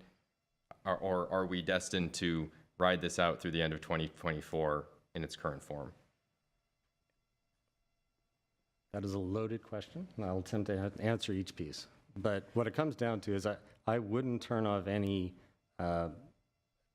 demand response program yet, even if we're only getting a little bit of response. True, it's not always helpful right when you need it, but it is helpful other times. I know during the massive heat wave in September, even though we had all those events, the people who were committed to the program or using it responded, at least for the first 4 or 5 days. As it got down into the 6th, 7th, 8th day, their response became less and less effective or not at all. So to me, it means people are interested in wanting to help to a point.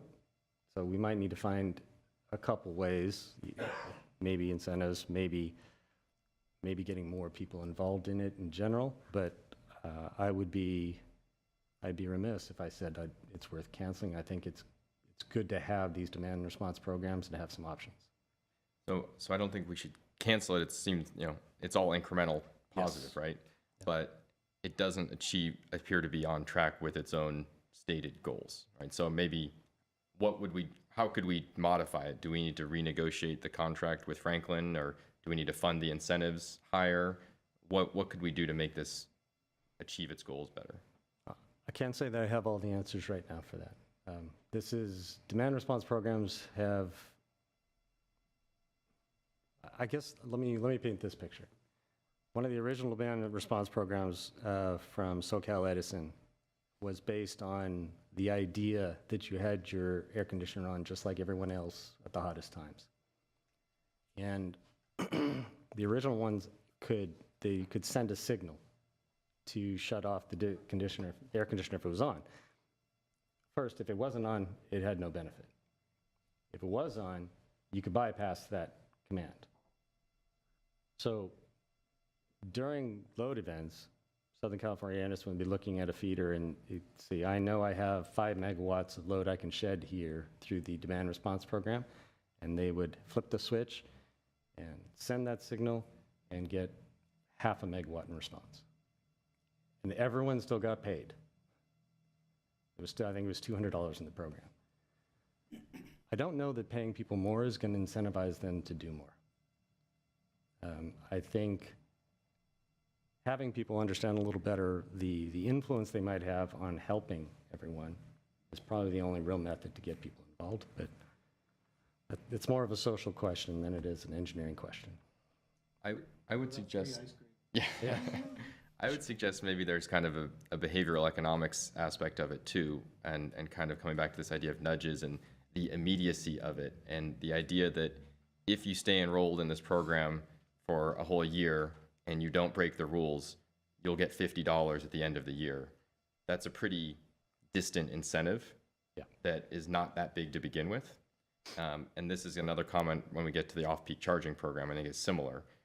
If there is a way to keep the incentive value the same, but shorten the time frame between my action and my reward, I think that would probably help make it more impactful. If I got a text, so there's, say, 11 events in 2022, $50 a year, so an average of $5 per event. If I got a text message that said, if you don't touch your thermostat for the next 4 hours, we'll give you $5, I think that would probably be more effective. So that might be something we can consider that doesn't actually cost much more. I appreciate the input. Any other questions or comments? Okay.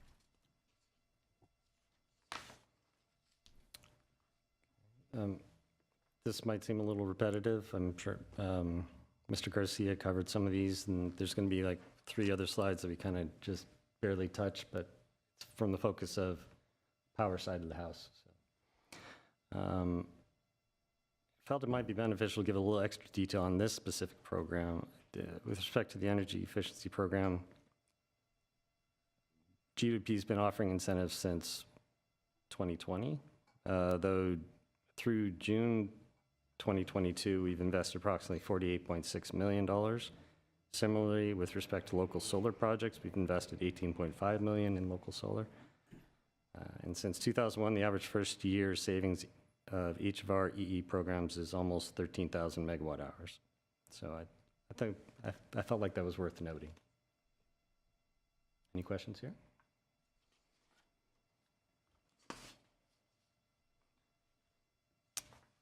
This is another program that was mentioned, Business Energy Upgrade Program. It was launched in November 1st, 2021, and the first installations were completed in January of 2022. 652 projects have been completed to date. Around 900 projects are currently in the pipeline at different stages of completion. To date, we've accrued a little over 1 megawatt of savings, which is 13.18% of total program goal. The total megawatt program savings goal is 8.32 megawatts of capacity by program year 7. So by the time we hit the 7th year, we're hoping to have a little over 8 megawatts worth of savings. Outreach continues to the top 300 commercial customers. Wildan is actively marketing the program also. Question? On this program, it's my understanding that there's co-pays involved in some situations from the customer. And I believe in LADWP, they have a similar program with no co-pays. And the participation rate in DWP is like 98%, like the close rate for customers that they give a proposal to. And I believe in Glendale, it's about half that. Why do we have the co-pays? I'm just thinking that the program could have much better penetration if we didn't have the co-pays. I think I'll bring up some of the experts on the program.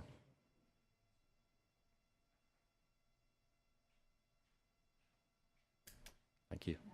Commissioners, I'm Annetta Battalion, Business Transformation Manager. There is no copay on the small projects. There is a copay on the larger projects, and that's how the program was designed, presented, and approved. And I'm not sure about that close rate. Could you tell me where you got that percentage? Because I haven't looked at the numbers, to be honest, to see how many projects don't fall through. It was brought up during council. Was it? Okay. Yeah, city council.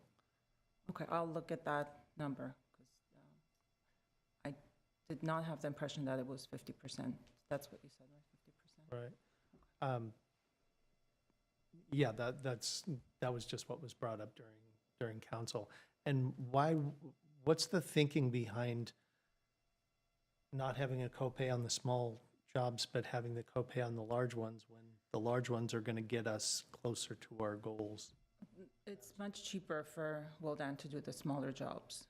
For the small businesses, that's how they end up not having a copay. So our incentive covers the whole cost. But on larger jobs, the cost is higher, and the incentive that we pay does not cover the whole project cost. That's the logic behind The it. savings would be higher also, right? I mean, the cost and the savings should be a linear association. Not necessarily, because the measures are more expensive on some of the larger projects versus just doing a simple lighting job. Okay. On simple lighting jobs, there's co-pays on the lighting jobs, and I'm just wondering why. On the small jobs, there isn't.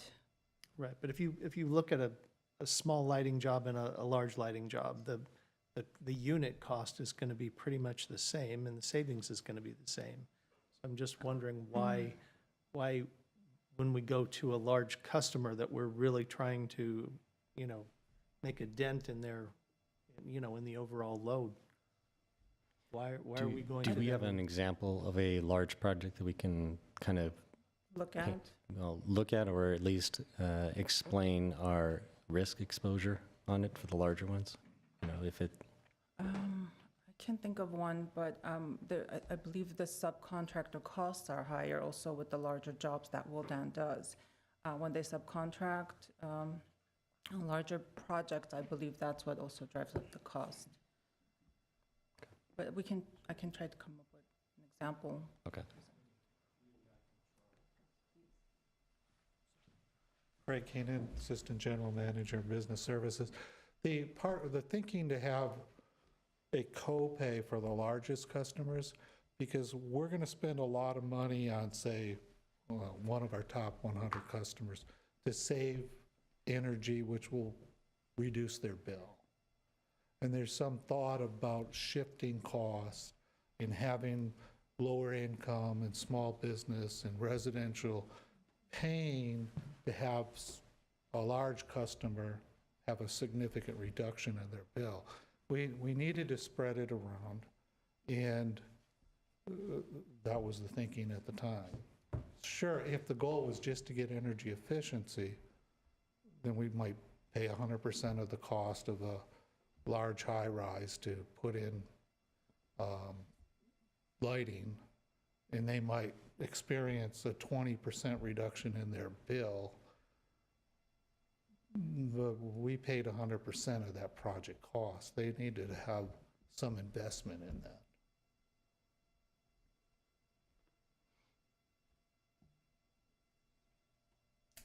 Okay, but, you know, when we have a, you know, when we're talking about,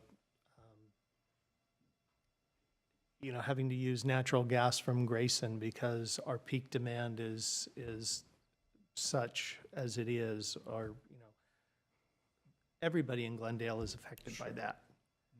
And I understand what you're saying. You don't, it's a tough pill for some to swallow, especially if you're on a low income and you're saying, what am I doing paying for this, you know, high rises, you know, their program. But like in LADWP, they've been much more successful with their program from a percentage standpoint. And they, you know, they don't have those co-pays, so. Sure. You know about their larger customer participation? I don't know on that, but I'm talking about on their direct install, program.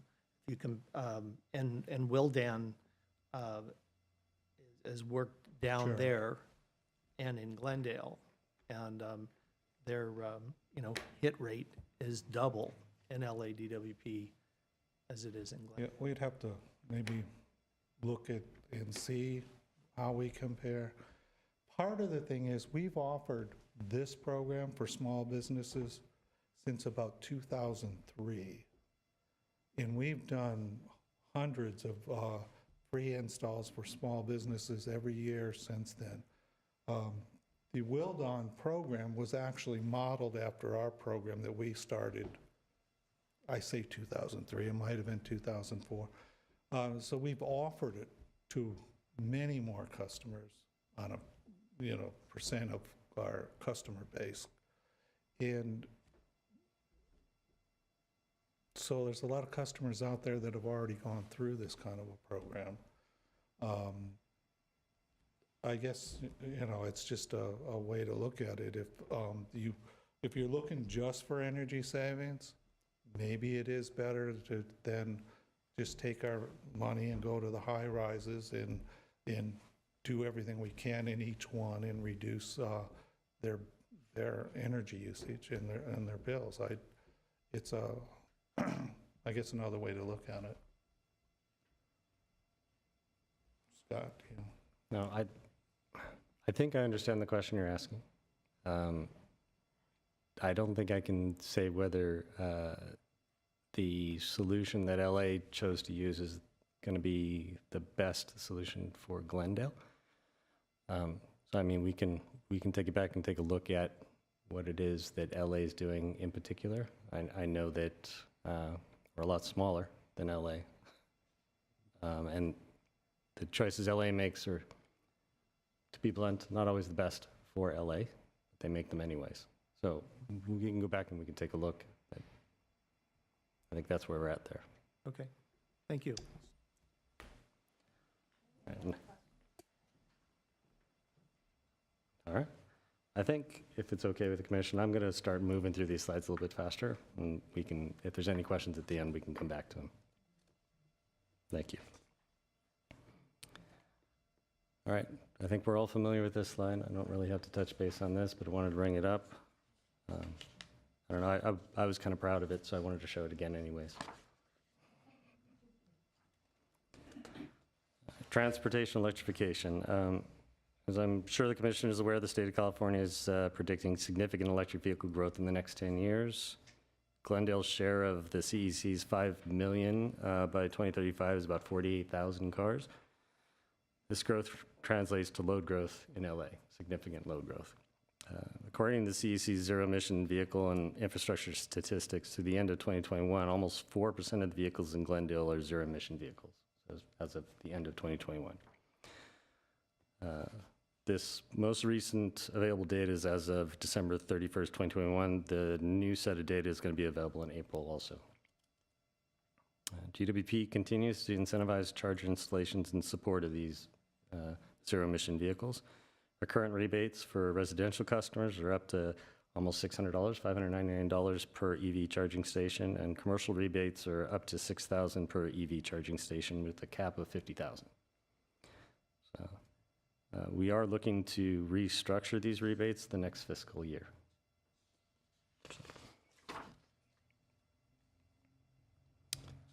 City-owned EV charging infrastructure. Aside from our residential and commercial incentive programs, DWP also has been installing chargers for ourselves. We just recently held a ribbon-cutting ceremony for 25 new electric vehicle chargers in the Glendale Marketplace parking structure.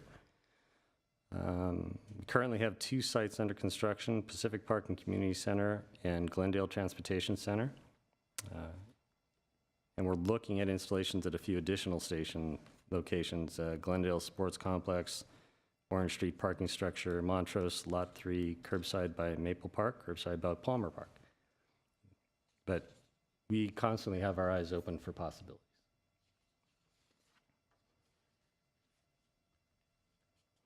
Off-peak EV charging rebate program, another customer incentive program. This is off-peak EV charging rebates. This gets to the conversation we had earlier, Commissioner Fay, about shifting the use of the chargers to a later time or earlier time, just not between the not between the sweet spot of the time of use rates, obviously. The primary goal here is to move the vehicle charging time out of the evening peak, reduce the impact of increased loads where solar energy is coming down. All battery, electric, or plug-in hybrid vehicles are eligible to participate in this program, and customers can enroll multiple EVs to their account. Right now, 450 customers are currently enrolled. Grace and Repower project. So just to fill in a little bit of the past, I think the commission's up on this, but the city and Tesla have terminated contract negotiations for the engineering, procurement, and construction of the 50 megawatt, 200 megawatt hour battery energy storage system. What we've done is moved the battery system into the balance of site EPC contract. We're looking at 75 megawatts, 300 megawatt hour system now.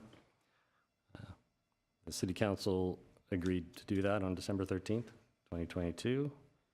And they also allowed us to procure 3 Wärtsilä engines, a little less than I had hoped, but I'm hoping things work out. Proposals for demolition and site improvement have been received and evaluated. A recommendation for award will be presented to City Council on March 21st of this month. Unit 9 separation work is ongoing and on schedule to be completed by June 2023.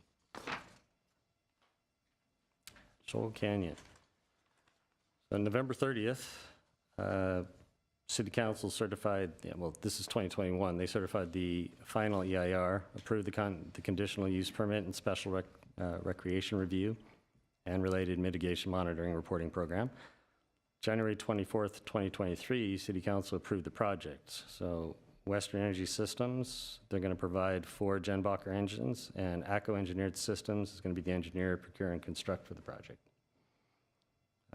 Issue on amendment and final notice to proceed to West, provide 4 engines and related systems and services for a little over $19 million.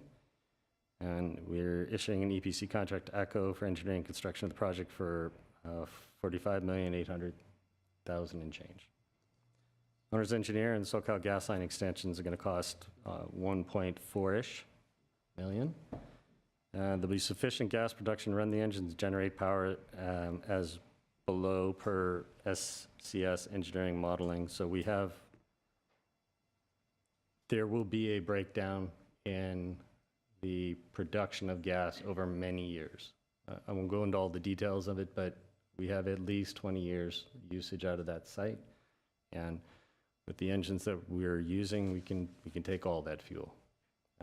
We will do an intelligent piecewise decommissioning, and I use that word loosely because it's more like as less gas is produced at that site, we'll use the engines less, which means if we have engine breakdown, we can use another engine or we can use parts from engines. So we plan to get the full life out of these plus more.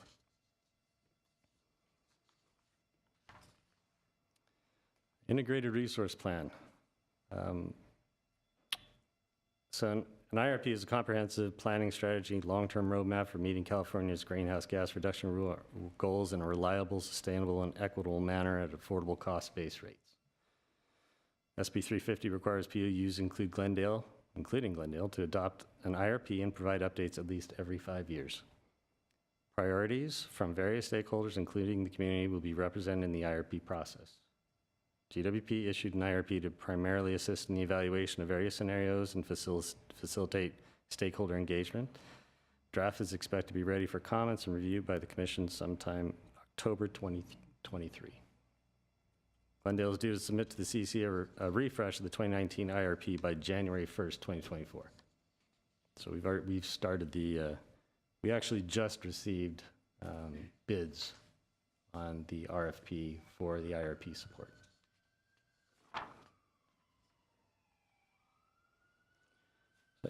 Felt it was appropriate to kind of talk about what we're going through right now, getting access to energy and the challenges and opportunities we're facing. So Star Peak Geothermal finally reached commercial operation in September. It's not producing as much as we'd want, but it's working. Elan 1 solar storage, it's been delayed, as we've talked about already, in at least a year. And we're working with the developers on a waiver for their delayed damages, or discussing how that's going to look. The general premise here is we worked with LA on this project, and LA also does not want to see this project not happen.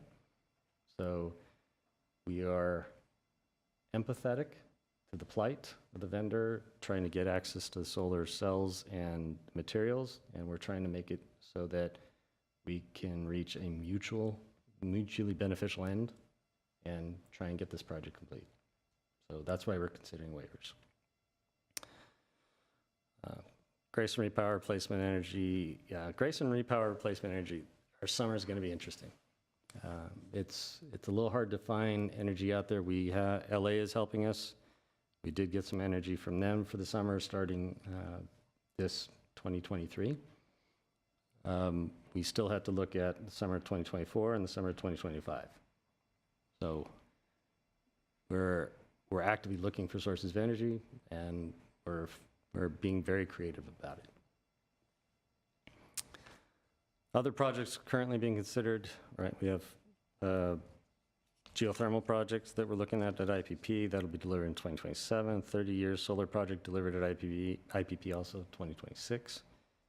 All-system battery storage is kind of a unique idea. A vendor kind of came to us and said, we've got these batteries, it's going to be out here.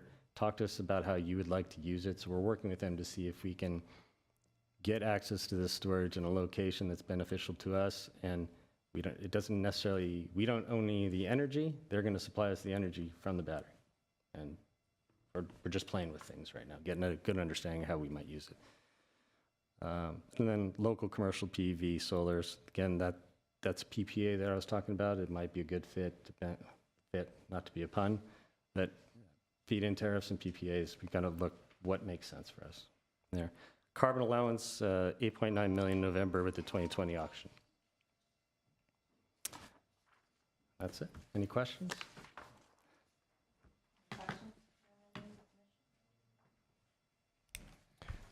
Circling back to the transportation electrification stuff on slide 11. So 5,800 registered zero-emission vehicles, but only 267 incentivized chargers. That's less than 5% of EV owners have taken us up on our offer for essentially a free level 2 charger. Well, yeah, not everyone is asking for it. Is it free? I don't think free was the right answer. Well, $599 covers the cost of the charger. There's the installation and stuff might be more than that. Yeah, do we think that's because these are customers who are just plugging in their cord set that came with the car and they're charging level 1 and that's good enough for them, or they don't know about the program and they're getting their own level 2 charger that we don't know about? What do you think is happening there? It could be a combination of both. It could be that they decided not to do a level 2 charger because they plug in with level 1 and it's simple enough for them. Again, it could also be the fact that there's a majority of people who live in apartments, and level 1 might be the only thing that is actually available to them. Is there any equivalent off-peak program that we could run for a level 1 charger? It seems like that's 95% of the EV load at the moment, or Yeah. some large percentage of it that we could be shifting a little bit. The level 1 chargers, by its nature, is very low usage for a very long time. So, exaggerating it, but essentially that's the same. I don't know how well that's feeding into a peak condition or how well it would take away. You'd have to have a really significant buy-in, and with the amount of people that we're seeing with these cars, I'd have to have a better understanding of how many electric vehicle owners were on a level 1 condition or living in an apartment and charging from a regular outlet to really be able to gauge the benefit of it. The other thing is, if they're coming home and plugging in at between 5 and 9, I'm not even sure we'd even notice it, because it's going to take them all night to charge their car if it's down. Do we have any way to know where the electric cars are? Do we get data from DMV when cars are registered, or we're just getting aggregate numbers about how many we expect are in Glendale? This is based on registered in Glendale. Do we that's aggregate for Glendale? We know that John Smith on Mulberry Lane just registered an EV. I think it is specific to if you live in Glendale, but do you know? I guess the question, just to rephrase it, is do we have any customer level visibility when electric vehicles enter our system as new loads? So Herbert Garcia, PVC Marketing Manager. So basically, the data we get is the DMV data, but it's aggregated. It's not. It doesn't tell us the account, the customer's name or address. It's certainly something that we can request to the DMV, but currently we don't. We just get a total number of registered EVs in Glendale. Okay, got it. Thank you. Do you think it would be helpful, maybe for both of you, if we knew that? I mean, if we knew as soon as someone plugs in an EV or as soon as they drive one home from the dealership, we know that that customer at that address has an EV, would we target them with programs? Would we pitch them a new rate? Would that be useful information for us to know? I'll take this one. Yes, it would be beneficial for us to know, only because we could talk to them about programs that are out there. I think it may be troublesome to have that type of information available to us or to get it, only from a possibly privacy perspective. How we would get it would be a big question. We rely heavily on the permitting process if they're installing level 2, or if they're rich enough to put a DC fast charger, but highly unlikely. That would give us insight into who's using them and where. But I'm honestly, I think it probably has more to do with getting people, making them more aware of the incentives, providing more insight in what we could do for them. But in the end, we've talked about this vehicles as a battery, right? The idea that at some point in the future, people are going to plug in and they'll allow the local utility to use their car to discharge and recharge. And they'll trust the utility that when they get to their car and want to take off, they'll have enough to get wherever they need to go. We're a ways away from that. So we have a trust issue, and rightfully so, I think. I trust the utility, but I work for it. Right.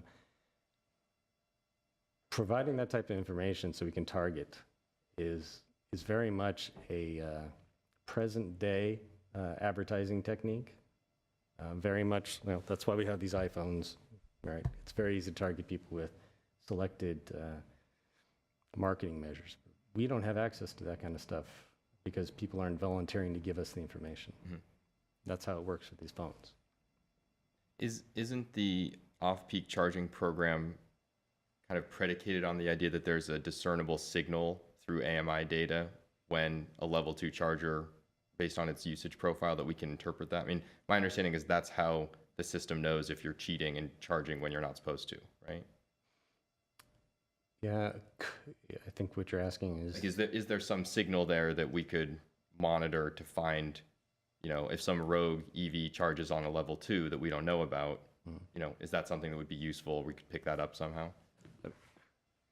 at the core, Commissioner Frey, with the questions you're asking, all great answers as far as can we do better with more information? Absolutely. How we get the information is the question, and then how comfortable people are giving us access to the information is the other. Whether or not we could analyze the load profile to say there's definitely a vehicle at this location, there's a little bit of sketchiness there. We'd have to tread lightly. Sure. Right.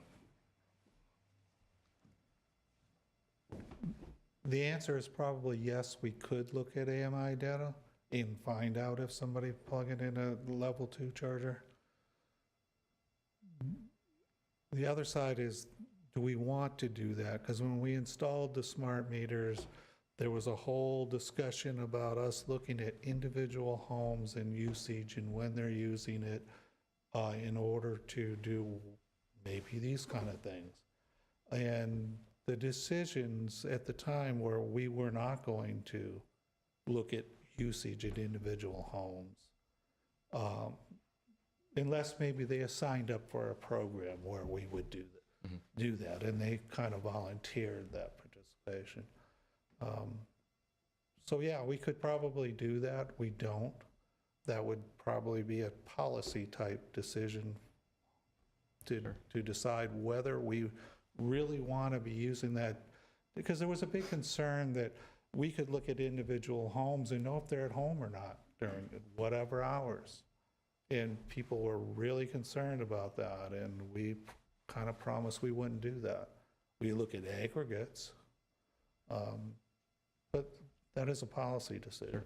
Well, I know, public perception around privacy shifts a lot with time and technology, and I think there are things people would have felt very nervous about telling their closest friend that they now post on the internet, So it might be worth revisiting that. And I would suggest that maybe we have to know this information, because the way that these electric vehicles are going to roll into Glendale is not going to be evenly distributed around the city in ways that are convenient for our transformers and feeders, right? They're going to probably come in clusters in wealthier neighborhoods first.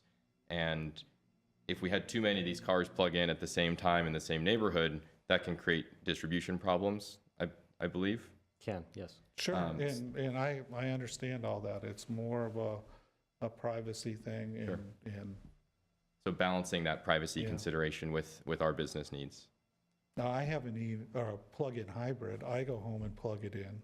Takes about 4 hours to charge. It's not a large battery, I think 7 kW or something like that. But it charges in 4 hours. I come to work, I plug it in, it charges in less than 2 hours.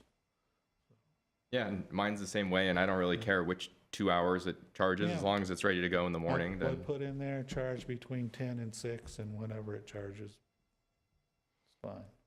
Except if I forget to hit the button, and it charges as soon as I get home. So just a couple of comments about the off-peak charging program as it stands now. I enrolled in August, and I was excited about the $8 a month. Although I had the same complaint as I have for the peak thermostat program, that there's a pretty significant distance between the behavior and the reward. In my case, the first communication I got from Bring Your Own Charger was 6 months later, and it told me that I missed, 3 or 4 months. I was not compliant, right? I don't remember how I charged my car 4 months ago and whether I violated or not, but I clicked to say I contest that, right? And you prove it to me that I charged my car at the wrong time.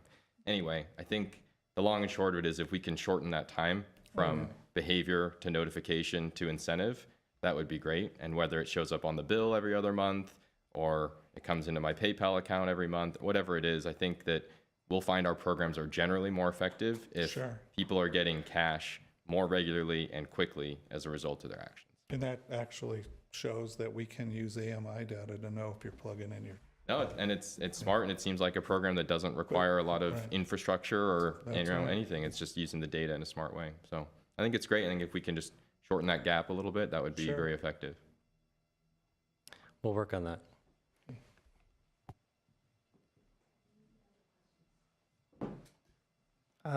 With regard to that program, and I agree with what Commissioner Fay is saying, I think it's really an important time that we're in right now. We know that there's a tidal wave of electrification coming our way, and it's certainly not news to anybody in this room, but I think it's really important to get people enrolled in programs like that, and to get them talking about it to other people, and make sure that when people get electric vehicles that they're considering this. And I would say that it's so important that we should be thinking about a more generous incentive. $8 is, you can't buy a sandwich for $8, I think that, and this is kind of counter to what Alex was saying, but I was thinking in terms of if it was like $20 a month and you paid it out in December, and you say, hey, I just got a check from GWP for $240, for just avoid, people talk about things like that, and they can influence other people, and you might get a better, response. But I think it's really, really important. I'm glad we have the program, and I'm going to enroll in it for the $8 or whatever it is. But I think we're at a real important time, because we can see that there's more and more and more electric vehicles on the road in California, and we definitely want to encourage people and make sure everybody understands that you can program your car to start charging in a few hours, and it's going to be fine. And somewhere down the road, as you were describing, the vehicle to grid is hopefully going to become reality. I did have a question. My understanding is the city was purchasing some electric buses. And I was wondering, are those vehicle to grid enabled? Do we know? I'm not as familiar with that program, and I do know this is Public Works, I believe, right? Yes, Public Works was going to be doing the upgrade to electric buses, and Dan can speak to the work that'll have to happen to make it charged. That's right. Dan Scorza, Assistant General Manager, Electric. So we're working with Public Works. They're looking at eventually, I think, 60 buses. The initial one isn't that large. The thing we're also working with them is the infrastructure needed to be able to put the charging units, because these are bigger. They're 150 kilowatts. Not the 7 kilowatts that level 2 has. And it may even be higher depending on which bus systems they buy. But the other issue is that the infrastructure needed by not just Public Works, but the entire city, because there's also the fleet electrification for the city. Again, large numbers. And I believe we were looking at $21 million to put in all that infrastructure. Most departments have the budgets to buy the bus, maybe to buy the charger, but they didn't budget the infrastructure. Right. And that's something we're having trouble with. So for example, if we were to have a company come to us, like a Disney or DreamWorks, saying, hey, we're going to electrify our fleet, we're going to put this parking lot in with all these chargers and stuff, please bring in the infrastructure to be able to do that. We'll connect it to the grid. Unfortunately, in the city, it doesn't exist there. So that was sort of a big disconnect that we have. So we're working with Public Works, we're working with the rest of the city departments to look at that and have something in place to do that. Now, would they have vehicle to grid? Again, as the technology matures, that'll probably be a feature to put into the inverters. Again, these are electronic devices that can go bidirectional. The newer ones should have that feature in there. But I caution that it's a little bit difficult because even, when we do SCADA in our substations and stuff, we have 14 substations. Where I worked previously, we had 200 facilities. It was hard enough to control 200. It's hard enough to control 14. But when you have multiples, it's very tough. It sort of looks like a cloud that you're trying to control. It'll be there, it won't be there. So the numbers you expect, it'll be similar to what Scott described with the SCE air conditioning units. Depending on what was on place, it was being used. Will it be there for me to use? So same thing with the electric vehicle to grid systems. I hope it matures. I hope it'll be there. And I think it will come as a standard feature as we put in the newer systems. So it's not something the utility will control. It'll be mostly from the electric vehicle manufacturers, plus the EV chargers that are out there that we'll be getting. So that's generally how I would answer it. So just to add to that, there's many software systems we can build, lots of integration we can do. There's lots of protocols to share information from all these devices. The systems aren't fully built. There's to pass all that information and control between all these systems so that we can make intelligent decisions. So even if you do have a vehicle that's vehicle to grid ready,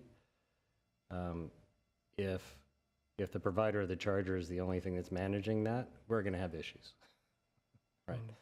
So there's some leaps and bounds that we're going to have to go through to make vehicle grid reasonably implemented.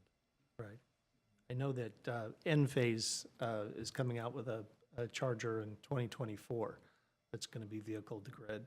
But as you say, I mean, it's just one piece of the puzzle. Everybody's got to be,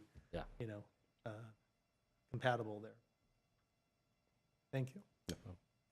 Just to add, I had the opportunity to tour the Public Works facility where the bus yard, the electric buses are going to go, and they'll be releasing an RFP in the next month or so to design a brand new garage with all the electric infrastructure in it to facilitate this. So this project is happening, and I think we need to make sure that as a utility we're supporting it, because I work in the public transit industry, and every time I've seen a public transit agency buy a bunch of electric buses, they all stub their toe and hit their head on the utility infrastructure piece, right? So since we're all one city family here, we want to make sure we get this one done right.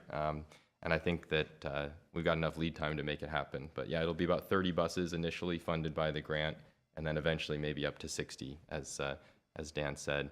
And one concept that has been implemented at other transit agencies that we're considering here is having some stationary battery energy storage on site so that you can buffer the grid impact to the vehicles. And that stationary storage could support the grid, and it could also mean that if the vehicles all plug in at the same time, it doesn't put as much demand on the transformer. So these are some things that will be considered as part of the RFP for the facility. And I wanted to add, so vehicle to grid sounds like that's challenging for us as utility because we don't know we can rely on those assets, and we don't know we can connect all the data. Is vehicle to home, where the vehicle is supporting the load of the home, but it's all behind the meter? Is that a significantly step easier or less complex then? You said a key word, well, keywords, behind the meter. It's kind of how we see it is just more or less load, not necessarily what's driving it. So if it's on the other side, we kind of have to have a deeper understanding of it so that we can actually make some intelligent decisions, especially if we're looking at it as not just a load, but as a generation source, like a battery. So to kind of Dan's point, one of the benefits of having stationary generation is you know where it is. Right? And you generally have a sense of how to get the energy out from there to other locations. A generation source that can detach at any time and reattach someplace else, that presents a little bit of a problem. So we can't do planning anticipating it's going to be there unless over the course of several months we notice that this particular vehicle is at this particular place, you know, or there will always be a vehicle or amount of vehicles at this location for that source. You don't know exactly which ones, but there's always 5 here every Something night, every here, weekend yeah, or something. Yeah, but then it's, you know, you're working with possibilities, right? And that's, we work more in a fixed realm of planning. We need to make, in order to maintain reliability, we have to know something's going to be there. So that's kind of what it comes down to. Thanks.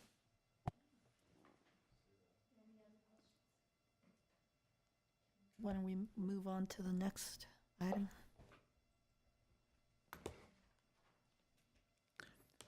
Item number 5, oral communications. Discussion is limited to items not part of this agenda. Each speaker is allowed 5 minutes. Commission may question or respond to the speaker, but there will be no debate or decision. The general manager may refer the matter to appropriate staff for investigation and report. President Jasmadarian, we have no phone calls or in-person discussions. Okay. Then we can move on to the next item. Item number 6, agenda forecast.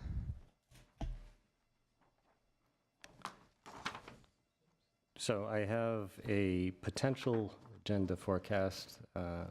Mr. Young's been out of the office last week. He was in Washington advocating for the utility and for the customer base. And today's out sick, so he hasn't had a chance to officially approve anything. Right now, all I know is that we have agenda forecast discussions, electric reliability report, and Grayson and biogas updates on the calendar, but that may change, so. Okay. Any recommendations? So last month, there were a couple of things that I asked to be put on the agenda, and right now I'm not remembering both of them. One of them was, though, to look at what was going on with our incentive programs, the turnaround time, and also the number of employees that were handling it, project benchmarking, that type of thing. So benchmarking the employees against other utilities, City of Pasadena, City of Burbank, to see what's going on with that, because there have been complaints about the turnaround time when applying for a permit.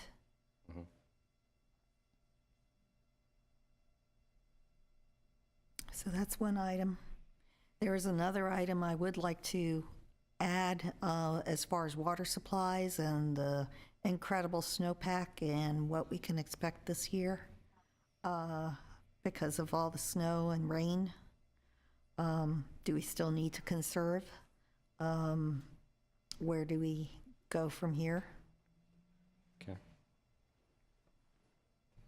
And at the last meeting, I believe we also talked a little bit about the process for evaluating changes to the rate structure, and that was tied into going out for bonds and raising money.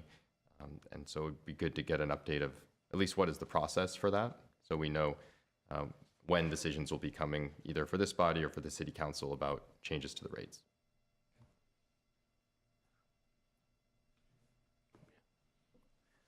Just, I'll say just briefly.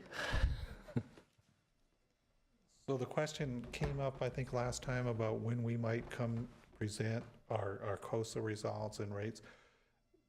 Probably the soonest we could do that is May, the meeting in May.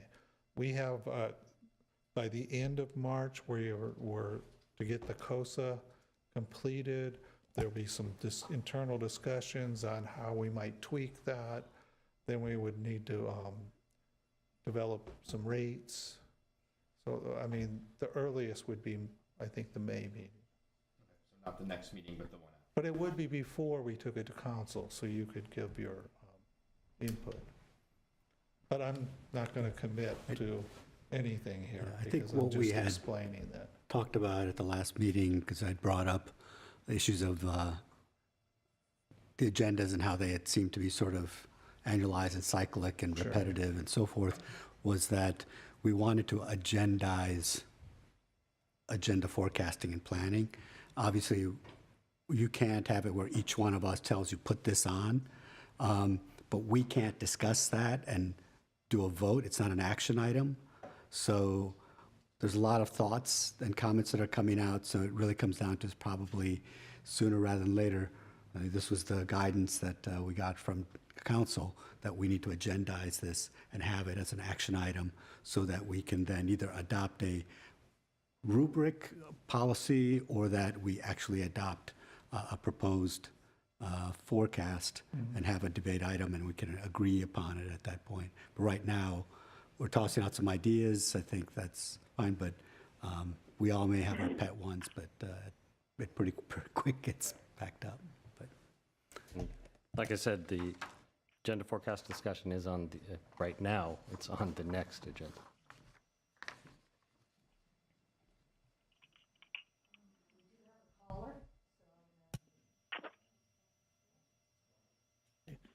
Yes, we do have a caller. His name is Alexander Jesaibatz. Alexander, you have 3 minutes. You're on air.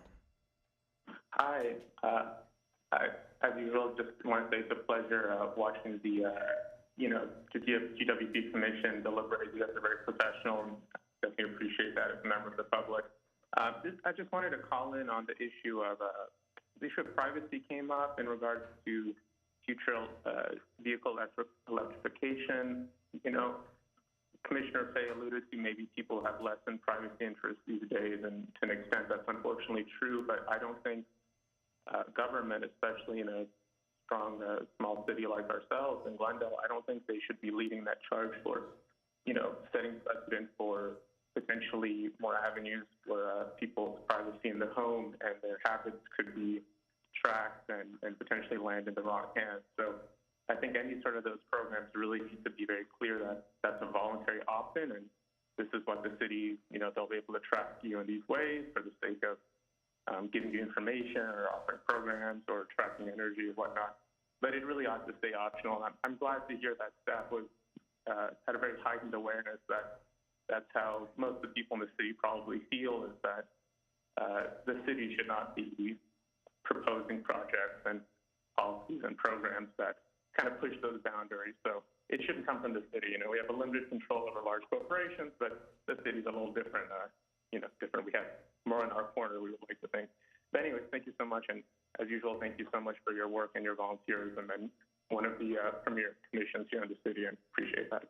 So. Thank you, Alexander. Okay. Any other comments? Okay, I think we may be done for the evening. Adjournment is next. Correct, President Jesaibatz. Item 7, adjournment. Okay. Do we need to make a motion for that? I need a motion for adjournment. so move. Second?